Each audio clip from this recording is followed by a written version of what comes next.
subject now. Oh yeah, definitely. I had one more Definitely. question, but okay. Well, I kind of want to know. Me too. Okay, for the summertime, can we Mhm. have a counter that we compare between cynic and uninspired? Yeah, sure. So me Sure. last summer, it was 86. Jesus Christ! Jesus thing got nothing to do with it. At least Nathan Clearly! probably had something to do with it. But That's almost Dude, hard to believe are unless you're you just a riddled in venereal whores. disease? Like, is that Yeah, what you Right. unless like every girl in your city is just a fucking whore and you're riddled with diseases. That's hard to even believe. I do not. I'm the whore. Okay, I'm the whore. All right. All right. And not a single one of them is under 45, so that's even more Yeah, impressive. you see, everyone's clean, chilling. They bake you cookies, and you're having fun, man. Where's the rabbi? This guy didn't wake up? He probably thinks the time change didn't happen either. Yeah, so, well, it's because it didn't fucking happen. So this is why we're late, chat. It's not anyone's fault in particular. It's just the gods of time. Apparently, Americans have changed their clocks. This is news to me. So I was just sitting around watching The Bride thinking, oh, that's cool. It's going to finish like half an hour left before we have to stream. And then Cynic's like, hey, where are you? And so I gleefully shut off The Bride, and now here I am. I think we all kind of did that, just different ways that movie makes you tap out. I did sort of wonder because I missed. There's a whole bunch of Judas meetings I had earlier today, and they seemed to have been way earlier, so I missed them all, and I just assumed that they'd been moved by someone, like the producer had moved them. So I said, "Well, sorry, I was out. I wasn't. I was asleep." But it turns out that actually they hadn't moved. It was just your clocks are fucked. So That's right. My entire day has been ruined by Americans. Yeah, this time change is weird because, like, for me, nothing's changed, man. Like, at all. Even for Platoon, it's like we're just on normal time. Wait, you guys don't do time changes? Well, it's not. It's not now. It's like at the end of the month. End of March. Why are our clocks so much? Why is there such a gap? What? Because America's retarded, bro. I guess. Yeah, Vex. that's the reason. No, it's because we're on fucking demon time, Vex. Demon time. God damn. All right. Well, hello everyone in the chat. Right. what's up, Hi. We're doing good, chat. Yeah. So we are going to. I didn't make any slides today. I'm really just fucking slacking. I did make a thumbnail though because I needed to, because otherwise you wouldn't be able to find the program. But we are going to talk about The Bride first, I think. Oh yeah. I think that is, yeah. So The Bride is the latest movie to hit theaters, and it's also a massive bomb. It had a $90 million budget, and it opens in the single digits. But besides that, apparently it's terrible. On top of the $90 million production budget, marketing was like $67 million. Ooh, whoa! What were they marketing? I saw no marketing for this. Never even heard of this movie. I only saw interviews, but like nothing else. Wow. Yeah. I just saw Christian Bale interview snippets. That's it. I didn't see like any cups, any merchandise, any posters, no ads. Not at all. Oh, I didn't see any either, but they must have spent it somewhere because I think it was Variety that reported that, or Deadline, one of the two of them. Anyway, maybe that's how much they had to pay Christian Bale to talk about the film. Yeah, because he was talking about it enthusiastically too, for some reason.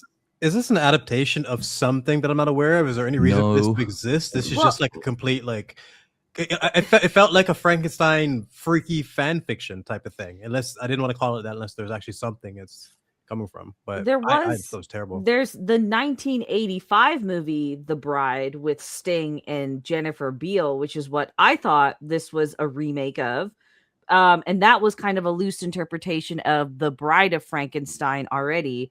But I don't know what the fuck this is. Like genuinely, like every other minute while I was watching all 2 hours of this piece of shit film, I was just like, what am I watching? I'm so confused at what I'm watching because nothing is consistent in this.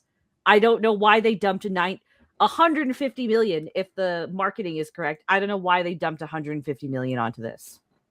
You know, Netflix backed out last minute because they had disagreements with Maggie because so she wanted to film in New York, which would have raised the budget to what it is now. Mhm. And Netflix was like, "Fuck no, we're not putting all that money into this movie." And so they kind of dropped it. That's where Warner Bros took over. And so Maggie Gyllenhaal was saying, "Oh yeah, I'm so glad the Warner took the risk on us." I don't think Warner is happy at all with the risk No. they've taken. Last I saw, the box office at 14 million altogether. Yep. Oh yeah, actually this is deserves going to to lose a flop. lot of money. Yeah. And you can see why. On top of the fact that nobody particularly looked for it, it wasn't advertised particularly well. They maybe had the option. I think they moved it because it was supposed to come out around October last year, which would make Right. a degree of sense. It's technically Halloween-y as a movie.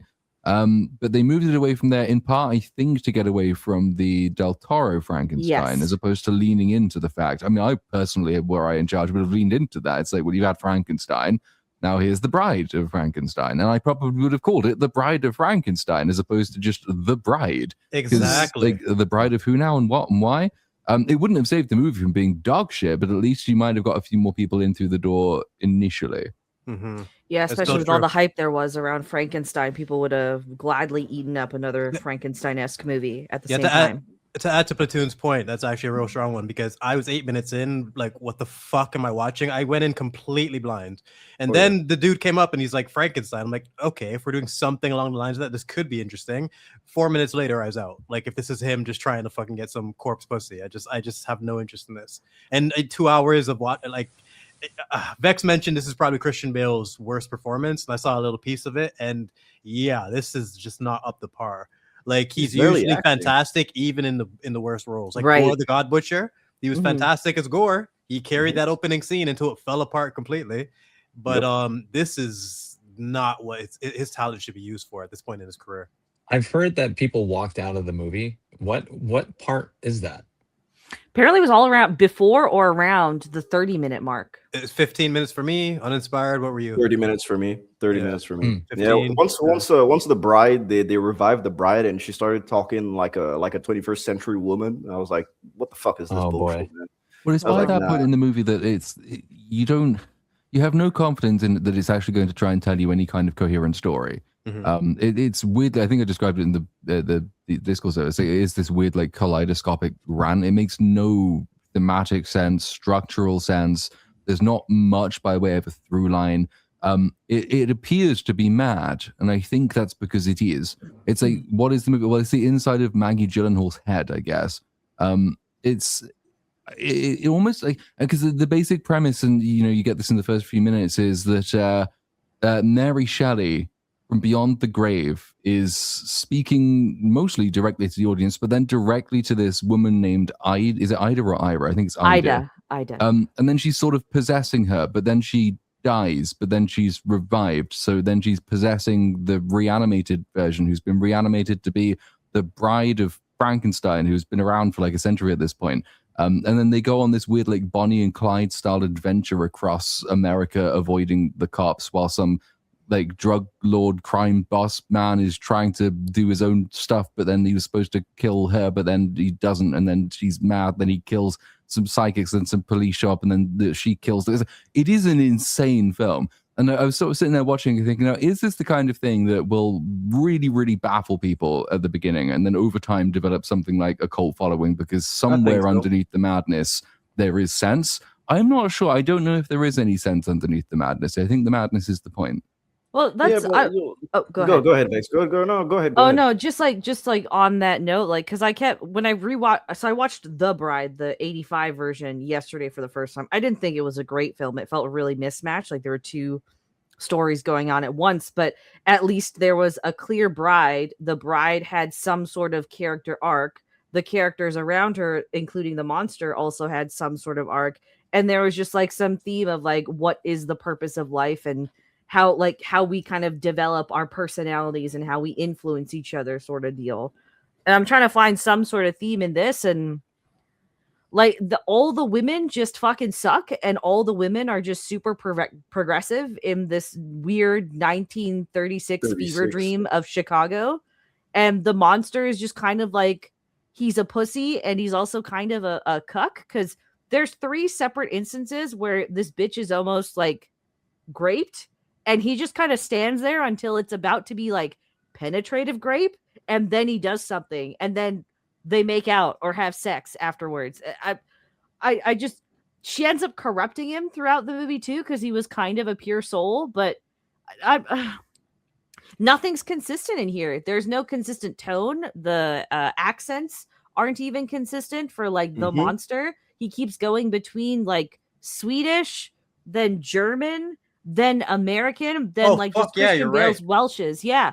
I couldn't even tell. Sorry to interrupt. I couldn't even tell it was Bale initially because I'm like, what the fuck is this guy saying? Every other line is like a different language or accent. And then at least, at least with Ida, or who becomes Penelope is what he names her later on, I could understand, because apparently Mary Shelley was just a fucking crazy cunt, and she's trying to haunt women from beyond the grave for, I don't know, reasons. But her accent switch is fine, but the entire performance feels really forced. It doesn't feel organic. I don't believe she's crazy.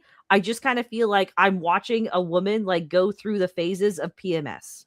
That's all I'm watching on the screen. So that's weird. I felt like I was watching a woman try crack for the first time. Right. Even the music doesn't make any sense, because they keep, Frankenstein's really obsessed with this one actor played by Jake Gyllenhaal. And he's one of those like kind of I don't know what the genre of film is, but you know, that kind of like silent film. Yeah, like swinger. It's a silent musical. Yeah. Right. So he's really into that. So he has all these hallucinations of like him and Penny / Ida / the bride doing these like dancing together nicely and whatnot.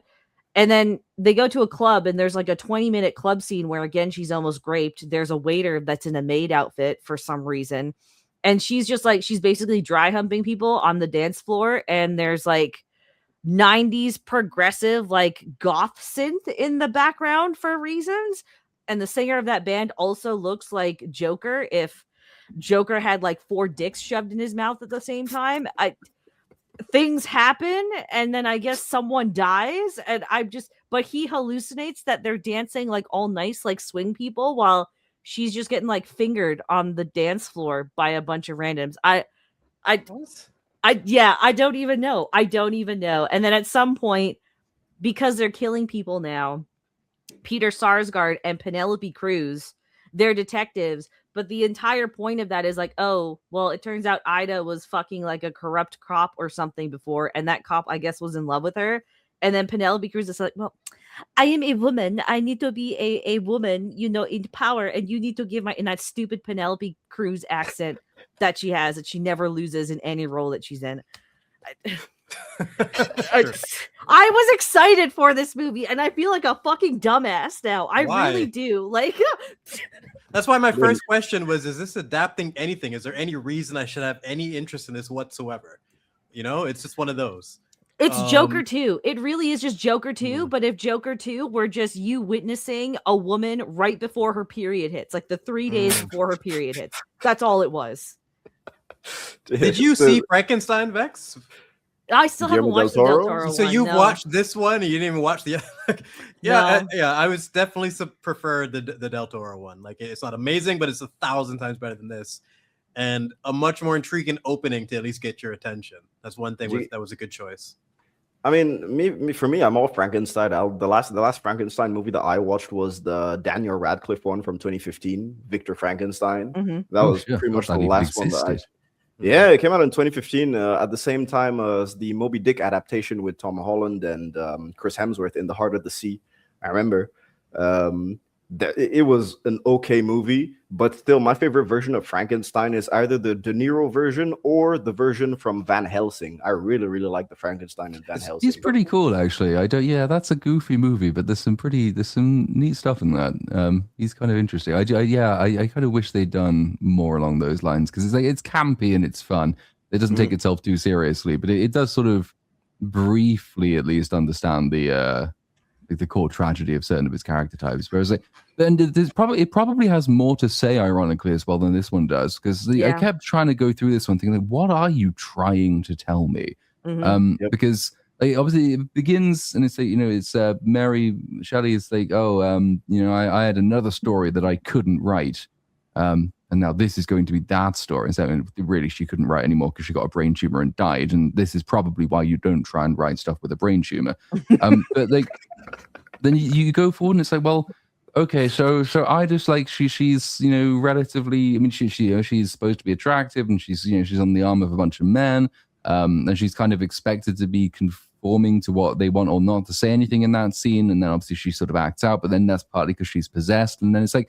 Then she dies, and it's like, well, is the death supposed to tell me that like this is a woman having been freed from social constraints now, and now she goes around as quote unquote the monster, but the monster is free and liberated and in a weird way inspiring, which is why you get that random cutaway for no particular reason I could discern to a bunch of women also going mad because they saw the monster and they're like, oh yeah, feminism. And it's like, is that it? Because like it doesn't really go anywhere and it's not really telling me anything, and it's just like it just feels so randomly out of place. It's almost the kind of thing you do because you have nothing else to say. So it's like, well, something feminism question mark profit, and say, but that's only like a small portion of the movie. What else is the movie trying to tell me? And I don't yet know, and I don't think I'm going to rewatch it to find out. Even like the feminist parts though don't make any sense because all it really reduces feminism down to is, oh, I want to be able to be recognized for my work just like in fame, not in value. And I also want to have sex with whomever, whenever, and however I want. That's literally all the feminist message is reduced down to. Super simplistic. Yeah. And that's the problem. Like they think that you put a message in of any quality, any level of quality, and it's supposed to be praised. Like you have to actually tell a good story, a good feminist story, something that men and women can relate to. That's how it's done well. This sounds like basic bitch just pandering, and like no other ideas to just inject into their story.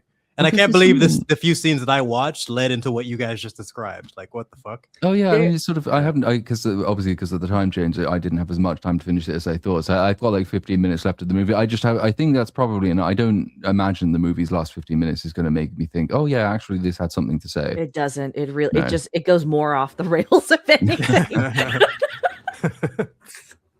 But it's like you could do this because there's an interesting story about like the original Frankenstein. Like most people, if they've read the book at all, anyway, they've read the 1831 version of the book, and that's the really popular one. But that did go through this quite interesting process of like it's almost moderated because the original came out in 1818.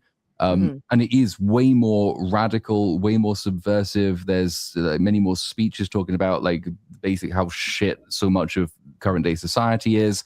And that there's the implications of incest, and it's deliberately trying to be radical, and then it becomes quite still radical, but it is much more pacified by the time of the 1831 adaptation. So now here that you've got the beginning of a movie where it's like, oh yeah, Mary Shelley is telling me that this is a version of the story that she couldn't tell.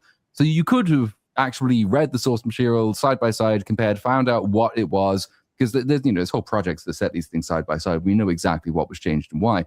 And told a story based on like, okay, now she's been effectively liberated from death and she's no longer constrained by social convention trying to make people buy the book because she's no longer worried about it, being too radical for its audience. So here you are. Here is a genuinely radical, genuinely subversive, quite off-putting, still very strange and bizarre, but nevertheless purposive retelling of a story. Like this is the story that social convention could not allow her to tell, but now it can. Something like that I would have been all down for, even if it was still difficult to grapple with, even if it was still filmed bizarrely, even if it did seem disjointed, there would be something behind it. But I don't get the sense they had anything like that in mind for this. No. And it leaves you in a situation where you can kind of rewrite the movie on the fly like you just did because there's so much more to work with. Yeah. I agree. There's probably something they could have did with this concept. That's what pretty much got me to the 15-minute mark of like, what are we doing there? We got possession and Frankenstein and madness, but then it just, you lose you lose faith in their ability to tell a proper story very, very early. That's one of the things you can tell with good writing, where it could be very simple, but it'll be enough to give you like the utmost faith that they're going to tell a great story with this. And then this is the opposite, where I'm just like, yeah, I'd rather just tap out. I was kind of like waiting for an actual romance to form as well, because again, like the 85 version was fresh in my mind, and like one of my biggest problems with that one was that the romance never really comes through, despite that being like a goal for the monster and something that in it, like the Baron kind of sort of wants to mold the bride into like has anyone seen the 85 version except for me? No, I I haven't seen don't think so. Okay, just real quick. Okay, 85 version, Frankenstein, Dr. Frankenstein, played by Sting, who goes by Baron Frankenstein. He like finds this woman's body, gets this woman's body, Eva, resurrects her. Eva rejects the monster at first, so there's this whole explosion that happens in the lab, and Dr. Frankenstein thinks that his monster has now died, so Eva has no mind of her own whatsoever. She's a blank slate completely. So he begins to like teach her like just learning basics, but as well as like custom basics. And then because she's so beautiful on top of that, there's like this kind of thin layer of lust that underpins his interactions with her, but he tries very hard to be professional about it. Meanwhile, the monster meets a midget who wants to join the circus named Ronaldo, and Ronaldo ends up like giving the monster like some form of kindness and treats him as a person rather than an experiment. So the monster ends up growing to understand kind of what love is, not romantic love, but to love something. And he goes back and he kills the Baron because the Baron tries to grape Ava basically at one point. And then they go off to Venice together. It's not a good movie, okay? But I wanted there to be a little bit more romance than there actually was. So I thought this would improve with that. And I could see how you would get into the feminist messaging because Eva really doesn't have much of a character in the original movie. But there wasn't even romance here. She literally just gives the monster a blowjob because she wanted to be friendly. That's it. It's not that she likes him. It's just, I was just being friendly. We're just, what? That's a pretty cool friend, man. I mean, for you, maybe, but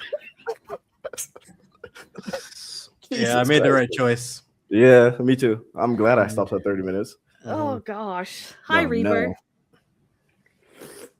Did you watch this shit? Did you watch this crap? No, I saw the makeup and Christian Bale. I just went, nah. I know that's not. Just I know fuck that's it. dog shit. Yeah, it's kind of like what I was talking about a few minutes ago, like what Platoon mentioned earlier. Just those signs at the beginning of a movie where you completely lose faith that they're going to be able to tell you a good story, versus the opposite, where they can have something simple and you have the utmost faith that they're going to do something amazing with it. You know? I saw a still. I just saw Christian Bale. I went, nah, this will be shit. And probably his worst performance too, just based on the tiny things that I've seen. It really is. Like, sorry, go ahead. Oh, sorry. I was just saying, who made the film? Isn't it Maggie Gyllenhaal? Man, she sucked as Bruce Wayne's fucking girlfriend. We were talking about that for like 10 minutes offline. And then the chat was talking about that on their own. And then you come up and she was that bad that subject has come up 3 different times within 20 minutes. I didn't know. I was just that's thinking, Maggie Gyllenhaal's legacy. Crusty fucking ass used to cream her skin. She's so dry. That's what we were talking about offline. So she's a terrible girlfriend, and now she's a terrible director. Yeah. So and a terrible writer because she wrote this as well. Oh yeah, terrible writer. This is her second movie, right? Second movie, yeah. Her casting in The Dark Knight was a fucking jump scare to me. I stand by it. It's one of my most distracting recasts ever, and it's just a bad move for her career, man. Because I feel like a lot of people aren't going to forget that. I actually thought it was a different character. The very first time I saw The Dark Knight, I thought it was a totally different character because of where Batman Begins leaves off with Rachel, and then because it's only a couple months since the events of Batman Begins that The Dark Knight takes place. Yep. And it was a second rewatch where I was like, oh, it is the same Rachel, not another woman named Rachel. What? I second that so much, where I came into that movie totally ready. Like, I've seen Batman Begins several times going into The Dark Knight. And I was still like, I'm sorry, who are you? Just like, where's Rachel? What the fuck is going on? And I think that's how you know a recast is truly awful, when you have to slowly have your brain accept that this is the new version of this person, you know? Yeah, that's so funny you brought that up, Reaper. We fully discussed this already tonight. There's not much to talk about in this movie, other than it being fucked. Yeah, it's awful. Don't waste your time. You want to hear Variety's 5 reasons the bride was dead on arrival at the box office? Sure. So, number 1, inauspicious release date. I guess so. I don't think it was supposed to come out in October 2025. So they said Halloween would have maybe helped it. Fuck that. No way. There's no interest for this. No. As I was having this No. conversation with someone else about, oh well, they dropped it in the first quarter because it was going to fail. You know, they just had to put it out. It's like didn't matter what fucking quarter they put this out in. There's no one wanted this. There's no audience for this. This is a super, at best, if someone did like it, it would be like niche artsy fartsy at best. That's it. This is like 15 million budget, and even then, be happy if you recoup that. You know, right? That's what it should have been. So, second reason: too much Frankenstein, too little time. Nah, disagree. Too kind much of on that. Frankenstein. 2 Yeah. hours. Oh my god! Like I don't know, man. You watch 2 hours of Madam Web, and that shit flies by. You're fucking laughing your ass off. I was just like, yeah, this movie's just as good as I remembered. Where this movie, I was just looking at the clock before the even 10-minute mark. So it's just a different. Third experience. reason: budget gone wild. So yeah. It's expensive as fuck, that's for sure. Fourth reason, a press tour that forgot to sell the movie. Yeah. No one fucking knows what they were doing in the press tour. And 5, audience rejection. Yeah. I mean, but what are they rejecting? Seems to be more like that's another way of saying the same thing. So why did the movie fail? Well, because the movie failed. But why did the movie fail? What did the audience reject? Why did so many of them walk out? At what specific point? In response to what specific message? Like that's the interesting thing. You can't just say, "Well, the audience rejected it." Like, yeah, we got that. That's why you're writing the fucking article. Now tell me why.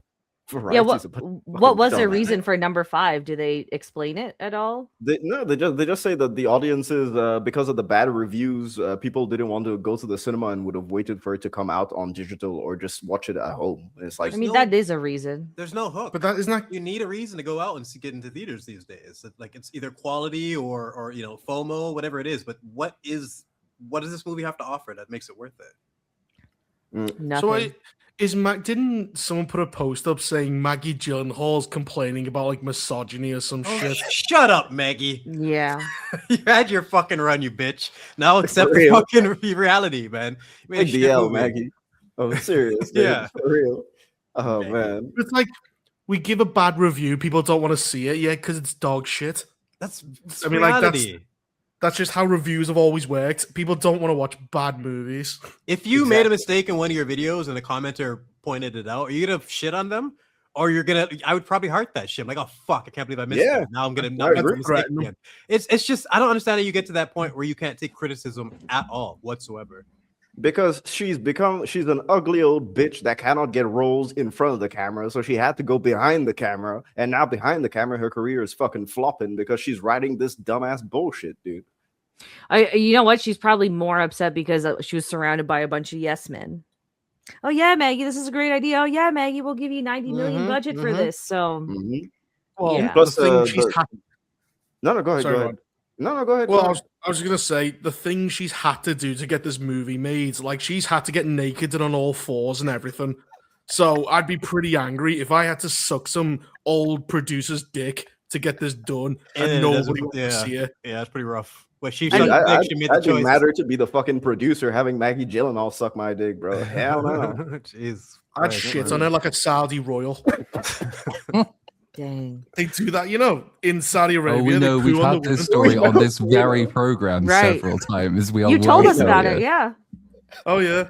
I just found it interesting because I was watching that Dubai strike and there's some woman in a towel going, oh my God, I can't believe it. And I'm just thinking, she's just been shot on by a fucking Saudi royal. And she's going, I can't believe there's such violence here. And I went, what about your bedroom? It's fucking full of poo. Dirty bitch. Anyway, negative this. But like all the women in Dubai were complaining. When you're all there to get shat on, literally by rich people, you're gross. It's chocolate, man. Complaining about you, fucking cunts. This is what this movie has evolved us to, man. There's just nothing else to fucking dissect. Yeah, go watch the original Frankenstein's Bride from 1935, man. Just go watch the classic. Or even the 85 version, because listen, this is gonna be a hot take, but I saw Sting with hair and I was like, okay. Well, bro, for anyone who's a vampire on the poster, what do you mean, bro? I don't remember us even discussing it, but what was everyone's thoughts on the recent one that came out, the Del Toro one? I thought that was okay. Didn't watch it. Didn't watch it. Yeah, Nobody okay. saw it. That's pretty much the take. I feel like it started good and then just slowly. I don't know. None of the Frankenstein stories I've watched take it seriously enough to keep my interest and really explore what it means to be a monster. And Watch Van this Helsing, one, bro. I haven't seen it in a while, but maybe that one does a good job. But this one, again, it got way too lovey-dovey. I almost felt like a Pixar movie at some points where it got way too like Disney for me. And I just think it would have done way better if they kept it as dark as the opening was. And they wasted a lot of good actors on the side story that did fucking nothing, which is just frustrating to see. Was it the Onion Knight Reaper? Was he in this, or who am I confusing him with? The Onion Knight. What? Davos, the actor for the Onion Knight, or Oh. I think I have mixed up someone. Was he in that? Oh. Or am I getting this mixed up? It was either him or someone from The Terror. It was a really good older actor that I know. I think it's the talent. guy from The Terror, because Yeah. when we were talking about Frankenstein, that was when you recommended The Terror to me. Okay, it probably was. 100%. I have no idea what we're talking about. Is it still Frankenstein, or are we talking about something No, else? no, I got mixed up. It was Frankenstein, but basically Frankenstein was good, but it wasted a lot of really good actors and turned like even you agreed with me on this when you saw it. It just became really Pixar Disney towards the end instead of remaining dark. But instead of that, watch The Terror. The Terror on AMC is way better than any of those things we're I talking should about. maybe give that show another try. I didn't like it when I watched. Dude, I I finished the fell first season. asleep, bro, for real. Yeah, If you're not into the historical aspect of it, it might not keep your attention. But if that's you do why I love that wanted to setting- watch it. No, Like- I love it, man. I have like one criticism of the story. Basically, a supernatural element that they added to the story that didn't need to be there. Everything else is really, really strong.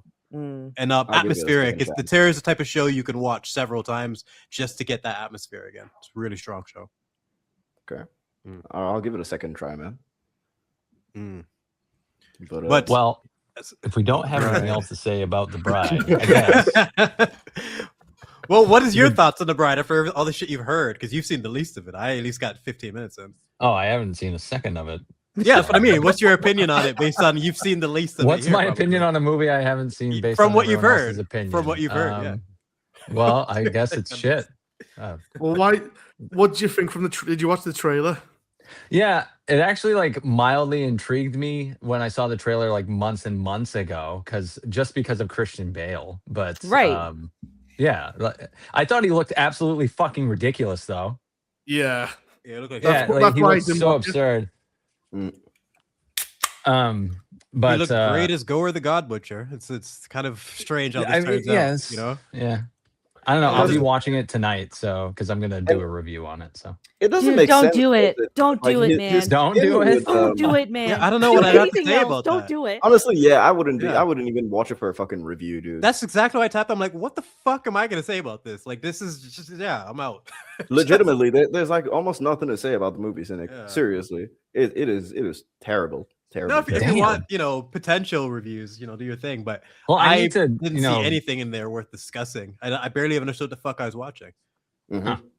I need to do my job at some point. So I figured true. Yeah. There's nothing else out. I might do a little second channel thing on it, but it's Yeah. not going to be there's not enough, I don't think, to break down properly. But you can at least sort of Talk laugh at it for being a tremendous failure. And I know, like Maggie Gyllenhaal said, she's like, "Oh yeah, I got into directing when Trump got elected," and it's like, yeah, that sounds exactly typical. It's just like you got into directing because you were vaguely angry in some way, but you didn't exactly have anything to say. I'm not going to say typical woman because that would be sexist, No, say that. but it's kind of Typical woman. typical. I'm afraid it kind of is. Well, that's what I mean. It's the main representation for women is people are women like that are just the pandering side, and like rather than focus on their strengths. Where is the bitch that made the Penguin? Why isn't she getting all the money and all the roles right now so we can actually have women of talent getting these positions? Because that's what really matters to me. I don't care about your message or any of that shit. babies, bro. Well, that's Yeah, why. but we even with some of those like Bryce Dallas Howard, she's okay. Like she's got some talent here and there. She can act, and which movies she's directed have been pretty solid. I think someone correct me on that if I'm not remembering She's right. directed movies. I know she directed episodes of The Mandalorian. It's not a high bar, but Yeah, but her dad's Ron Howard. Her dad probably tells her what to do. So. Right. Well, that's what I mean. I'd rather at least someone getting instruction from someone with talent than just these crazy Nepo babies running wild. Like Yep. it's definitely the main representation for females right now, and it's just not a good thing. When there are talented girls out there, they just don't get the same type of credit. That's why I mentioned the chick from The Penguin. I should actually like learn her name for how much I respect her work. Manda Panda, like Coralie Fargeet is a good example of you can do a feminist message and still make a good movie with a good story. Early who? Coralie Fargeet. Who the fuck is that? A sign of a good. The director of The Substance, and she did Revenge in 2017. Oh my god, bro! How are you pronouncing her last name, bro? I'm not French. What is she, Indian, bro? Coralie Fargeet, bro. Like what is Fargeet, bro? The Substance was actually pretty strong. Like that's one of the better examples. But like one of my go-tos is Legally Blonde. Legally Blonde is like that's how you do it, where you can. It's an interesting story regardless, and even like a young boy can find it interesting and get a perspective that you're never gonna forget in terms of that character's perspective and how the story plays out. Now it's just pandering bullshit. They don't actually construct a story that's going to make anyone remember anything. That is true. Mm-hmm. Citadel. Yeah, bro. You were saying Coralie Fargeet, bro. I was like, who's this Indian person he's talking about, bro? That's how us without a French accent say it, okay? It's Fargeat. It's Fargeat. Coralie Fargeat. Oh, I was gonna ask Cynic, do you have the Lantern trailer? I've seen it discussed, but I don't think we've actually gone through it yet. Someone else will have to pull that up because I'm on a fucking iPad. Is it possible? that's not happening here, Doctor. And who's actually knowledgeable when it comes to the comics with that? Like who's the Lantern expert? I don't like I don't like DC at all. I'm just the Batman guy. Yes, I know. Me and you have been real lined up on that. I think the Lanterns are cool in concept. I've just never seen that concept executed in a cool way. To me personally. Well, you've only got Ryan Reynolds' movie and a fucking disaster when he fights a giant cloud at the end, and the fucking Snyder's monkey that gets his ass whooped by Darkseid. Yeah. Oh yeah, I forgot about that dude. Yeah, laser, uppercut, dead. It's just, you fucking idiot. Isn't this Lanterns? It's written by David Lindelof, who wrote Prometheus. He wrote Star Trek Into Darkness and the Watchmen TV show, which was fucking horrendous. Dear God, that's not a good. That's not good. That's not a good lineup at all. And all I've heard about that is it's woke as hell. And then he says, like, we're going for True Detective, and you can just see it's gonna be all the veneer of True Detective, the long distance shots, the adversarial buddy cop fucking drama. But it's just gonna be dog shit. Like they're just probably not like mystery boxes through and through because Lindelof's one of the J.J. Abrams creatures, right? So he did. Oh, yeah. I think was he on Lost as well? So it's going to be like mystery boxes and absolutely no conclusion to anything whatsoever. And the black goo. Don't forget the black goo. Well, they'll figure out a way to fucking inject that shit into the story. But the biggest thing. No, sorry. Finish your thought. Sorry, go ahead. The biggest thing for me is him like legitimately saying, "Yeah, we took the green out because it sounds fucking stupid." I'm like, "Wow, what a way to shit on all the real fans of this series and story. You didn't create this. You have no respect for it whatsoever." And I'm just like, man, I double, triple dare you to say about Black Panther. We took the black out of Black Panther because that's just fucking stupid. We're calling him Panther Man, like Marvel's Panther Man. They wouldn't fucking do that. They would have the balls. They would get crucified. But when it comes to any of the other ones, you can just destroy their identity. And I don't give a fuck about the Green Lanterns, but I just respect lore. Like he should too if he's in charge. It's a part of the whole fucking what's his name again? The guy in DC, I just forgot. James Gunn. Oh god. It's part of James Gunn's lack. He can't do sincerity. Everything always has to be like fake edgy. Like everyone swears in it, but like you can't take anything seriously. It's all lame. The same, and they can't find ways to respect aspects of the comics. Like one of my favorite superhero moments of all time, period, is a little scene in Batman Begins when Batman is spying and his basically the surveillance tool that he's using on his ear is getting in the way from his hood, and that's how he comes up with the ideas for the antennas to justify the bat ears instead of just putting bat ears and just calling it a day. He actually has like he has basically his tech in that he's using to scan for surveillance, which justifies it, grounds it within the story. That's all you need to do. So something that could have been laughed at is now very, very logical, but they can never put that creative effort in anymore. They're like, nah, it's lame. It's called green. It's the green part is stupid. And it's just a slap in the face to the people who actually have supported these characters and these stories. What we should have got is like a Naked Gun, like Hal Jordan and Jon Stewart teamed up. But now we're getting an aging fucking Hal Jordan who constantly swears every 5 minutes because again, it's James Gunn. And you've got a younger fucking Jon Stewart who's gonna kill him. He's gonna be his black replacement. It's gonna be dog shit. You see, it's weird because me, as a person who's not familiar with like Green Lanterns or anything except for the Ryan Reynolds movie, I think that on the one hand, it's really nice to see, you know, the stereotype of the old Hal Jordan, but I'm biased because I really like the actor who's playing the old Hal Jordan, and I enjoy seeing that. And then, but on the other hand, it's like you're not using Hal Jordan as your number one introduction to Green Lanterns in your new DCEU, and you're clearly gonna maybe kill him off at the end and just replace him with this black guy. And it's like, I don't know, you know, it's not quite interesting. And even the dialogue in the trailer where it's like, you're old, you don't want to save people. It's like, oh my god, how on the nose can you fucking be? Always, it's man. So bad. Indiana Jones, like it just add to the list of people who are just washed up now, and you can see it, the writing's on the wall with this one. He's just going to be the young black replacement to walk exactly. In, you know? Well, also the ring. Sorry, go on. No, you go ahead. Go ahead. Well, the rules of the ring is like the ring chooses you, kind of like Harry Potter's wand, right? Except for that ended up being bullshit. But the whole point is the ring chooses you. So, like, if Hal Jordan can't use the ring and it's gone to Jon Stewart, but then we see him flying in it.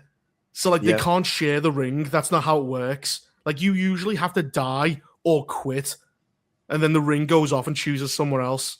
Mm-hmm. So it looks like the rules will be completely just fucking all over the place. Well, it just sounds like they just wanted to put something out Green Lantern related with just the name on it. Because even I remember the early news about this before a trailer had even dropped was it was going to be True Detective style. And I'm like, why the fuck does Green Lantern need to be True Detective style? Then I watched the trailer. I'm just like, where's the True Detective? I don't see True Detective season 1 anywhere here. Where's this town? It's the long shots of the distance. That's all it is. It's the veneer. It's people meeting in halls. Have we all seen it? Like the trailer? I uploaded the trailer on StreamYard. So if you did? Yeah. I have not seen it. Like I have no knowledge of the lanterns and very little interest in the lanterns. We've been training for what, 2 months? Just Cynic, Platoon. Tell me if you, like you said, going into this blind, can tell that this is a lantern, like Green Lantern's property, like the space aspect. None of this seems DC. None of this seems like all the things that I know of Green Lantern. It doesn't match it whatsoever. It seems like they're just trying to take the name value and create their own thing. What's like completely, while still not actually taking the proper name and calling it the Green Lantern, so the fans of it can check it out. What the fuck is Lanterns? It's stupid because like we've been clamoring for more street level superhero stuff, but now like Green Lantern is the opposite. Of what we need for street level superhero stuff. Thank you. We have that's such a strong point. I love the lower level stuff. Batman, Daredevil, all that stuff is gritty and usually better structured. But this is the one character that should not be street level. I want to see the cosmic aspect of this character. That's what sells the character. Phenomenal play. It's true. Why would you do this? It's god. So yeah. With all due respect, we've been training for what, 2 months? And I haven't even worn the ring yet. What does everyone think of the ring? I think it looks like it's from a cereal box, in all honesty. Yeah, it's kind of basic. I think it looks old and fucking disheveled, but like I don't know why. Wouldn't it always be fresh? You know? Yeah, well, they're like super weapons. Like the whole point is they're like the strongest weapon in the universe, and then so they don't fall into the wrong hands. They're like semi-sentient, so they find someone who's good who can use them properly. This is just like, again, it's like a cereal box ring, as Vex said. Well, there isn't a single shot of the One Ring in the entire trilogy that isn't a dope shot. They really make sure you get the significance, and it's got like an aura to it in itself. They really took the time to make sure those scenes were significant. This just seems dry, and like if you're introducing such a significant ring, this should not be the first shot we get of it. Also, the ring like puts the costume on you, and he's got the costume in the wardrobe already. Yeah, so it's like. I think all the rules will be gone. Like, you'll be able to just give the ring to someone else. But you sort of wonder whether they know how to use it. I mean, I know very little about this character, but as I understand it, with the ring on, you can basically summon anything you can imagine, right? Is that the basic premise? Yeah, or whatever your imagination. So if you imagine creativity. Yeah, it's like your Yeah. constructs, but like, and it reflects the personality. Like Jon Stewart is a military man, so most of his constructs are like guns and like aircrafts, whereas Hal Jordan's a bit more out there. Yeah, so just that alone, you get a lot of personality in the way they express themselves through their powers. Like that is probably to me what's the coolest part of it. That it's your only limit is your creativity. You can do so much with that, but it feels like they're gonna strip that down and just give us the worst version of that. See, now Just I want to from see I'm what seeing happens here. when it's given to like a severely autistic person. Yeah. And it's just, Yeah, but see, your brain's doing the right thing. There's so much interesting things you can do with this. I don't know. I'm cynical. I don't think they're going. Well, to he do it. just bring up like rape statistics or something like that, and you're like, oh, this person does this. And really, really, really long algebra, and he bores everybody to death. It's just the equations. But I mean, yeah, I don't know that.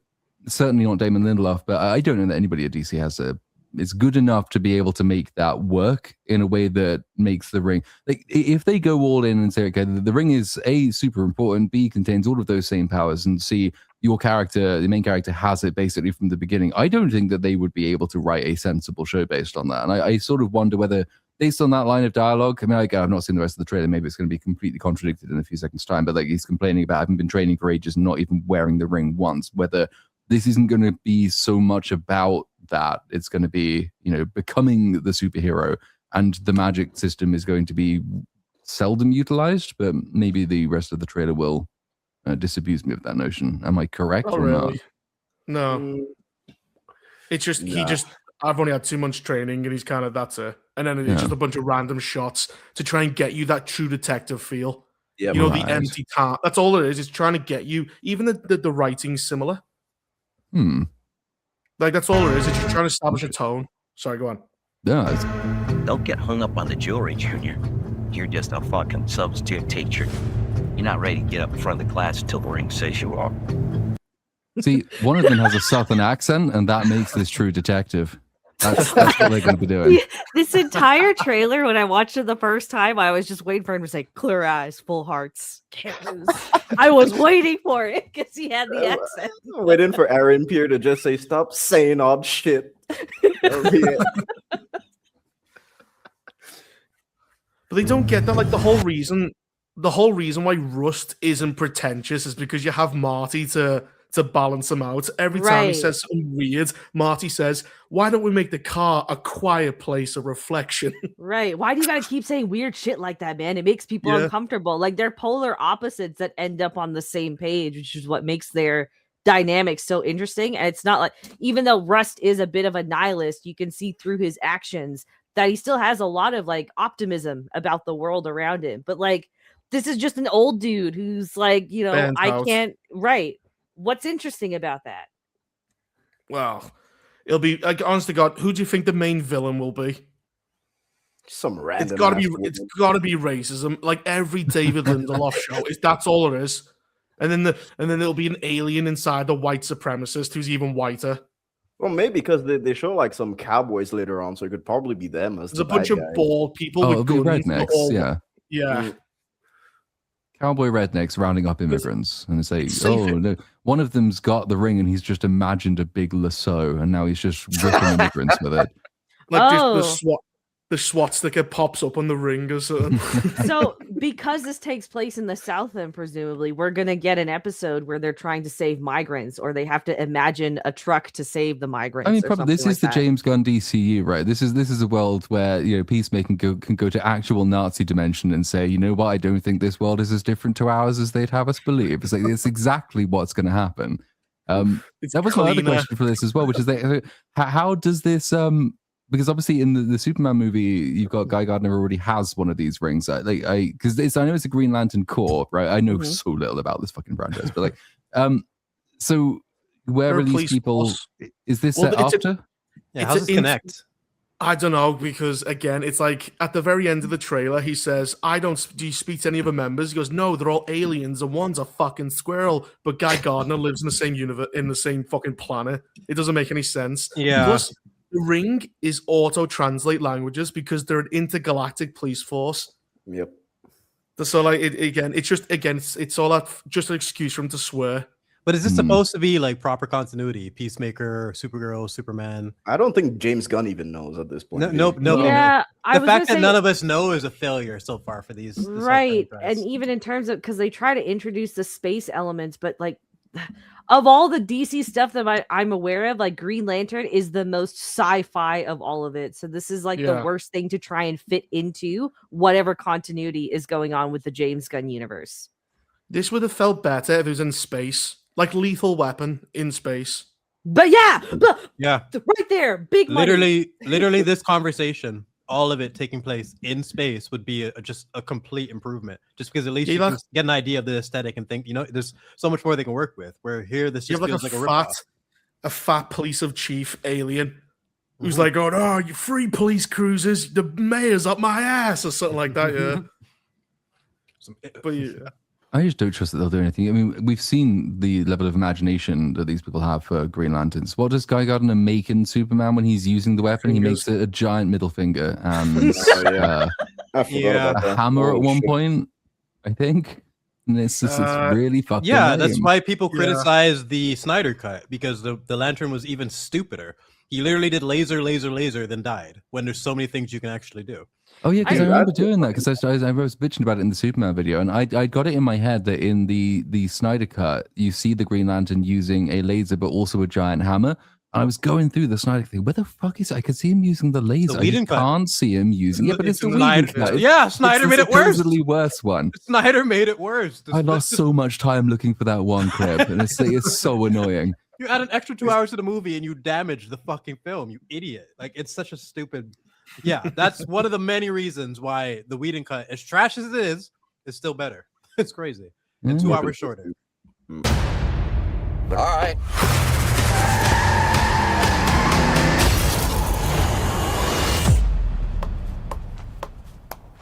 I could have died.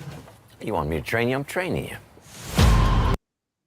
So he could just use the ring, apparently. Well, they both use it, which makes no sense. Like, you can't share the ring. Wouldn't that be a good opportunity to introduce the powers or like explain what's going on here? Like, imagine this as someone who has no idea what they're watching. What the fuck just happened? Like, it's a very ineffective trailer. They also don't have that green glow, because the whole point of the green glow, it's like a shield. It's why they can travel out to space. Whereas this one, they're just kind of flying with no aura around them. That's what I was expecting. The green to be introduced in this sequence and see how they actually save themselves, but they just cut it. So now I have no idea what's going on. You just fly. Ugh. It's probably the CGI is probably still being done. That's why. Yeah. Well, Guy Gardner had no aura around him in Superman. He was just flying. Oh no, he didn't. He was just flying. So, but the whole point is it's a shield to protect you. It's like, because Green Lanterns are humans or just regular people. So if you smack them, they die. So that's the whole point of the green aura. It's supposed to protect them.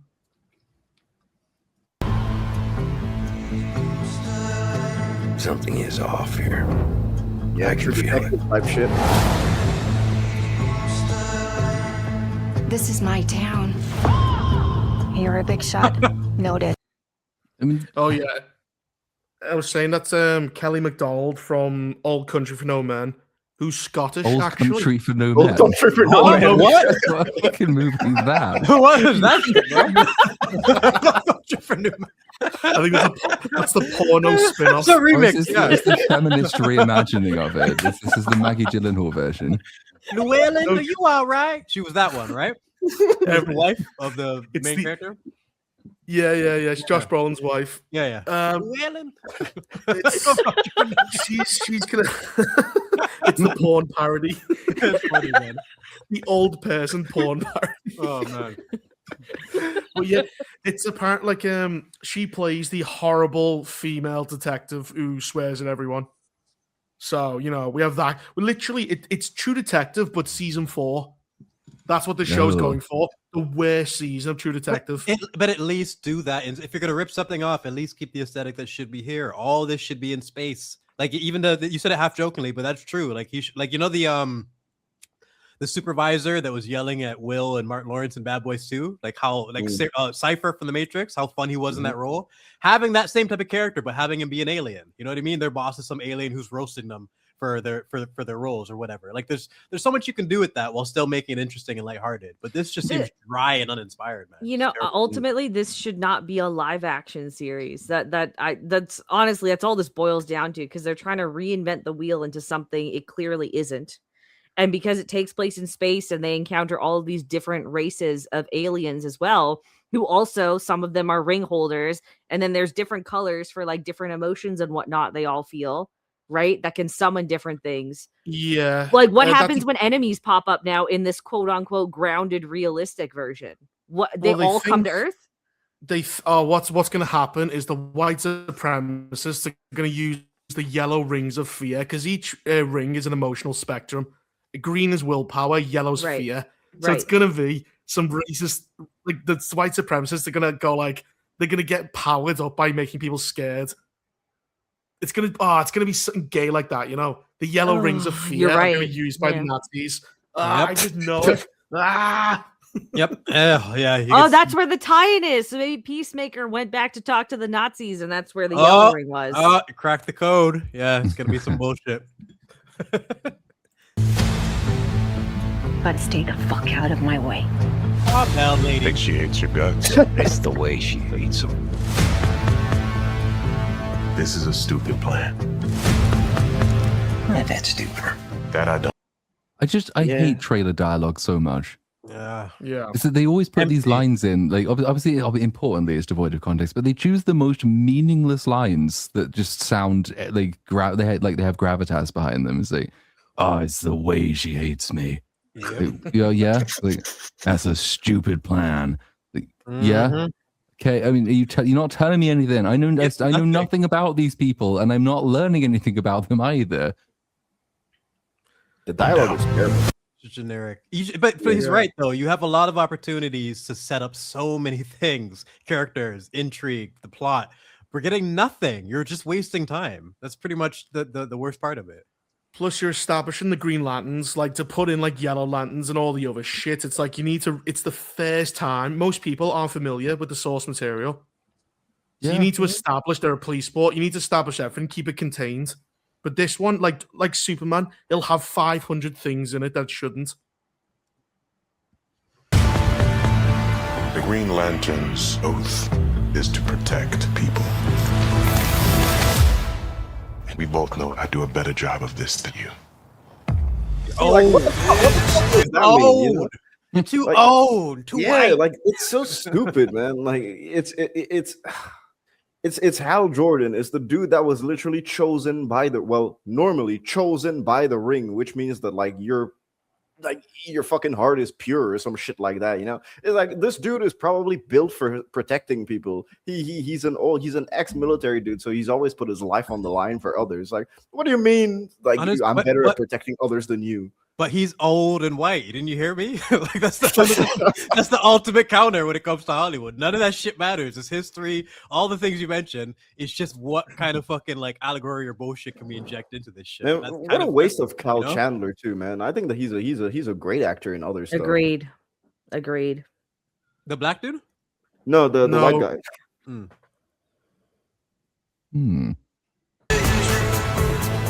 This is my job.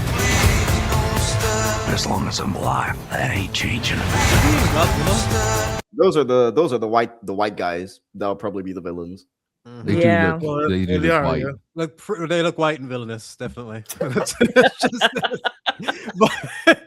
It's just this is why I'm not saying this is, but generally with woke storytelling, you can take one look at a character and be like, "Yep, this person's gonna be this person's gonna be that." It just gets so fucking predictable. It's enough of this already, you know. And Zion Harrison in the chat says the black dude looks like he has zero range. Yeah, that guy Aaron Pierre. I haven't seen him in any good roles where he's actually shown proper range. And he's what else has he been in? He was in Rebel Ridge, which is Diet Reacher. That's what he is. He's just a boring. He literally is just Reacher, but no personality. It's a black Reacher. Yeah, it's exactly that. Black Reach around. But like they were talking, like he's gonna be like he was a contender for like being the next Black Bond. Go It's like, he's got away. nothing. Yeah, well, Only if you're gonna do a Black Bond, it's Idris Elba or nothing. It's Agreed. just nobody. Like, have you seen the Suicide Squad, the second one? Yeah. Not Suicide Squad, the Suicide Squad, the one with him. Yeah. There's a scene with him arguing with his daughter, right? She's like, "Holy fuck, this guy is actually like a fantastic actor." I'm like, I'm so invested in the scene. It's just the intro of the movie. But just even if on YouTube, for anyone who hasn't watched that movie, it's such a highlight of his range. Just in that little, just a father arguing with his daughter over the phone, and it's fucking an amazing scene. It just shows he can do almost anything. I know he's old. I know like not a lot of people want to do a Black Bond, but he's so shockingly suited for it. If you're ever gonna do he's it, doing He-Man next, so he's quite busy. he's doing He He-Man? is? Yeah, he plays a race SWAT man at arms. Idris Oh. Elba can still be an old Bond. Like that old Bond can get it, man. Like I'm for it. Dude, No, Idris Elba's he's a a cool good dude, man. actor. I met him once at the mall. He was pretty dope, man. He makes house music too. Did any of you know that? Like, What is a DJ? yeah, What is he's a DJ? good musician. Yeah, you know, I always forget this role for some reason. But he was in American Gangster facing off with Denzel. He's the guy who's like, "Oh, you gonna shoot me?" and then he gets shot. Oh, get fucking domed instantly. And he was also great where he plays the warlord. I forget the movie, but he plays an African warlord. Beast of No Nation. Yeah, Beast of No Nation. He was good in that too. Yeah. And he's a Brit.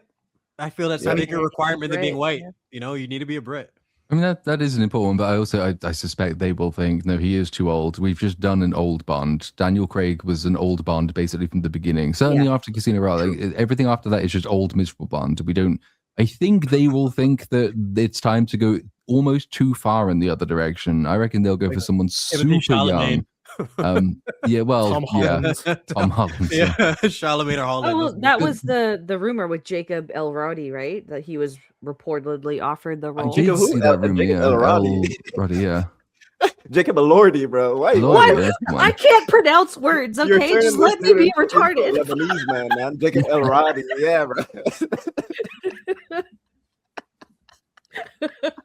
What's wrong with you and names, bro? I totally I forgot don't this know. trailer. I completely forgot we were watching this trailer. That's how crap it is. Yeah. I totally forgot. That's when the No, blow they're went out. different. Like, oh, yeah. Jacob Elordi is the guy in No Men for Old Country. That's a different guy. That's the one. So take a deep breath, Junior. You're old. You're tired. Oh, well, Yeah. we're not really doing subtext, are we? That is No. actually the stakes in this. It's just going to be you're just old and boring, and I'm young and energetic. And then Who needs what will it? happen is that they'll fall apart, and then bad shit will happen. Then the new guy will maybe flirt with being evil if it's trying to be an interesting show, and then he'll realize he's not, and then they'll team up together, and then old guy will maybe die, and then pass the torch. It'll be one of those sorts of shows, would be my guess. Well, I think in the next scene, he's being held down and they're sticking something in his neck. So probably a yellow ring or some shit. Mm.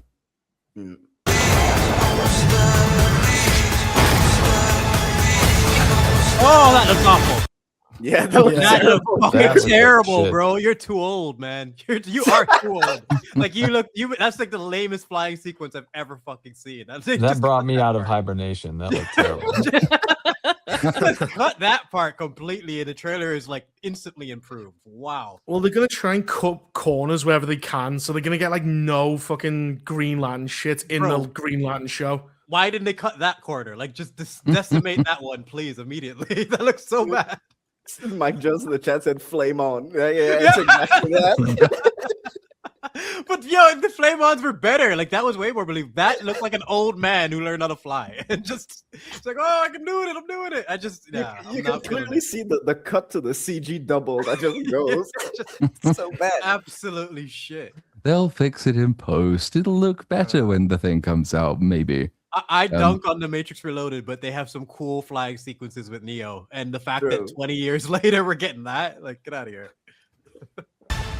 Your time is up. Okay, hold on.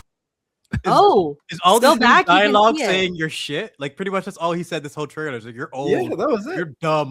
Yeah, well, that's going to be the central conflict and maybe even the only real conflict in the entire show, would be my guess for that. It's but they must have learned the lesson by now. I don't imagine that's how they'll end it. Hollywood is like, it might still be shit, but I probably learned the lesson not to do Another Dial of David Destiny kind of thing. Lindelof. He won't. Oh, It's like well. Alex Kurtzman. They just keep doing it. They're insane, so they keep repeating the same thing, expecting different results. Yeah, that's the other option. Well, yeah, never bet against Hollywood being massively stupid. You're probably right. I don't understand. Who are you exactly? Hal Jordan, Green Lantern. He's not gonna know what that is. Just fucking assaulted the dude, man. He's not gonna know what Green Lanterns are because they're fucking intergalactic. You can Well, watch but this then- and not even know it's a DC property until you see DC Studios there. Like, this is a shit trailer. That is true. I mean, yeah. I mean, they must surely know what lanterns are, though, given that Guy Gardner is like on the Justice Gang or whatever the fuck they're called. Like, they've been present in this universe for a while, and nobody seems to mind these. So, my guess is that they know what a lantern is conceptually more than I do. For example, having watched this trailer. But like, there's only one. It's Hal Jordan. It's Guy Gardner, and he's a part of it. Was it the Justice? What's the Justice. fucking? It's the Justice Happy Gang, Gang is what or they're currently something. called. No, it's Yeah. a joke. They're remaking their name throughout the whole movie. It's like, Yeah, it's such a great joke. There's the payoff at the end, which is so funny. It's like, oh yeah, But we can see this here. They won't call it Justice League. They call it Justice Gang. They won't say Green Lanterns. They just say Lanterns. I think- It's like they're ashamed to do the source material. They think they're better than it. Like Yeah. they're actually lame and gay, but they think the source material's lame and gay. Are we going That's the backwards? problem. Like, remember when comic book movies first started in the late 90s and early 2000s, and like they didn't want them in their regular outfits. They put Like the X-Men. X-Men in black outfits. And they even have a everything. line. They're like, "Oh, what were you expecting? Yellow spandex?" I remember Yeah. being like, "Oh, you motherfuckers! You're gonna throw it in our face." I wonder about that because in other respects they've gone too far the other way. Because a lot of those changes were made, and I think were probably correct. Like lots of comic stuff is old and goofy and doesn't necessarily translate well into cinema for a modern audience. Some of it just doesn't. Yeah. But because they're desperate now, they keep throwing more and more of it in as fan service. Deadpool and Wolverine's basically all that. It's just, oh, he's in the comic accurate suit now. And the movie shit, but he's in the comic accurate suit now. So I don't know which way this way will go. My impression of James Gunn is that he would lean more into bringing back the comic accurate, at least visuals, not stories or characters, but comic accurate visuals because he's in for the quick and easy buck. I might be completely wrong. There's another potential interpretation is that they're only calling it lanterns because we're not just talking about the Green Lanterns in this show and what they want the show to be. I assume there are other types of lantern besides the green There are. ones, right? So Well- maybe this is going to be their story too. Well, different types of lanterns are like complete. Like the yellow lanterns are the Sinestro Corps. They're like a fucking paramilitary group. Like they're completely different. It's like a different army. That's why it doesn't make So- sense to ground this story even more because like you can't. You have to rewrite all of the lore. Basically, this is just Green Lantern in name, but not in sub. Like True actually Detective. is. Nothing. There's Yeah. Green- That's why it's bizarre. the They're Green not Lantern taking- skin suit. They're not taking the full name to get the name recognition and the audience on board that are invested in this, and they're changing all the aspects of it that people will be interested to see. They would like any Green Lantern fan is going to want to see what they can do with the rules and all the different things with the lore they can play with, but they're just making their own fucking story here. This is such a bad idea, I think. You're gonna have the main villain go, "Call it. What's the most you ever lost in a coin toss?" Like that. Yes. All that type of shit. You know, every neo western you're gonna have in this. Like fuck, it's gonna be a horrible because what David Lindelof does, he just steals shit. Well, Poorly. it's like Platoon, to add on to the point you're mentioning, some stuff doesn't transfer that great, but seeing a bit of it and acknowledging it in universe is cool because I kind of like of Cap's. I love the upgrade of Captain America's suit in Winter Soldier. It's much more modern. I just think it looks way better. But I think it works even better in the fact that we have him in the first one in the Avengers, and it makes sense in universe because he's like 80 years old. He just got taken out of ice. He doesn't know how lame he looks, so it works within the story. The This feels like- context for that suit works better too, right? Exactly. Yeah. Exactly. Maybe we need a little old fashioned right now. The line from Phil Coulson. It's just good shit. They knew what they were doing. This just seems insecure and also just inaccurate and stupid. Like there's just nothing to root for here. Isn't the problem coming from Superman, which said like we had 300 years of metahumans, and like like society wouldn't even be the exact same if they came about during like 1700s. All these superheroes. Why does the world look just like our world? Yeah, It'd be no, they completely will different. never manage to make that make sense. It is one of the single most damaging lines in the entire movie, and it's I think the second line in the introduction of the movie. And it's like, Like, okay, just so one in now 3 freeze. everything's Yeah. fucked. Yeah, but this I is us legitimately assuming that forgot they're even about going to that. remember. Like, this is us assuming they're even going to remember the continuity, and these things aren't even completely separate. You know, for all we know, this is a completely original story cut off from Superman. I don't Well, imagine the- they would do that, though. I don't. I mean, I think there was announced. I might be completely misremembering this. I thought this was announced as part of the DC slate alongside It is. everything else, and their ambition is to create a shared universe along the lines of Marvel. Good I luck. can't only- imagine they would separate it. The only thing that isn't, I think, is Clayface because they're trying to copy Joker or the Batman. Oh. So I think this is definitely a part of the DC's like the universe, but I think Clayface is its own thing. Yeah. But if it's successful, they'll merge it. If it's not, they'll ignore it. So this one is officially part of the DC universe. James Well, Gunn's it's considered the he had third that- television series, which I don't even know what the second one is. Peacemaker. Yeah, but he said this the third. Yeah, this is the third. Creature Commando. Oh shit! Oh yeah, I forgot. What the that was hell? That was the first one they did, and it was technically part of the same universe somehow. Right. Is That was actually right? the launch into the James Gunn universe. That's the first Yeah. thing, Creature Commando. I have not seen a single second of that in trailers, in show, in clips. like- just I like know Peacemaker. nothing about it at all. It is 100% Peacemaker season 2. Bad guys are all racist. Everyone swears. There's a Nazi bar that kills Nazi. It's just, honestly, God, he does the same thing over and over again. Like, also, he had the original slate. Like, he was going to do a Themyscira TV show, which is just a bunch of women murdering men. He called it Game of Thrones on a woman island.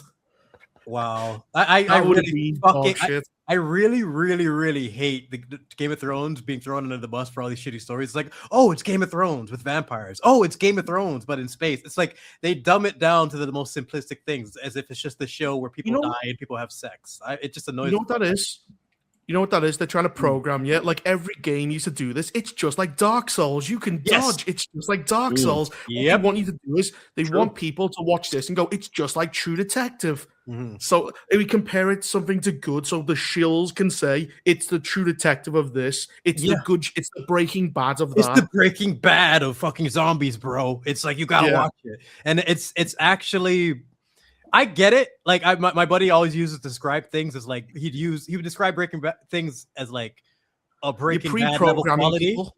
Yeah, it can work in like private conversations, but in terms of like wide scale marketing, it's just never appealed to me. It's like, oh, it's Star Wars meets the Matrix. No, it's not. No, it's not. Just tell me what your fucking story is, and then I'll watch it. Like, calm down, because you end up becoming like almost like a diva. Like a lot of shows in Game of Thrones was in its prime. A lot of shows that tried to say they were the Game of Thrones of this, I would immediately be like, I'm not watching that shit. Where if they just came out, and were genuine about it, I might have given it a chance. But I don't know, it always turns me off personally. I don't know how else. Oh, it does. I mean, I think it just shows a lack of confidence and imagination as much as anything. It's like, well, if you're trying to be this thing, and this thing anyway had one of the worst endings in all of TV history ever. You can go back and see the original 1970s advert for the original Star Wars, and I think the trailer line is, it's like nothing you've ever seen before, which is true. And also instills a huge amount more confidence and interest in me, because that's ultimately what I would quite like. I don't need to be told that a show is like Game of Thrones, because I know A, you're lying, and B, if I want to watch something like Game of Thrones, I'll watch Game of Thrones. But exactly. What are you doing? And like I was saying, the people who say that usually are talking about the most simplistic aspects of it. The show where people die and there's a lot of sex. That's it. That's like there's so much more to the series than that. It's just it's just an aspect of pretty much almost all the episodes in the early seasons.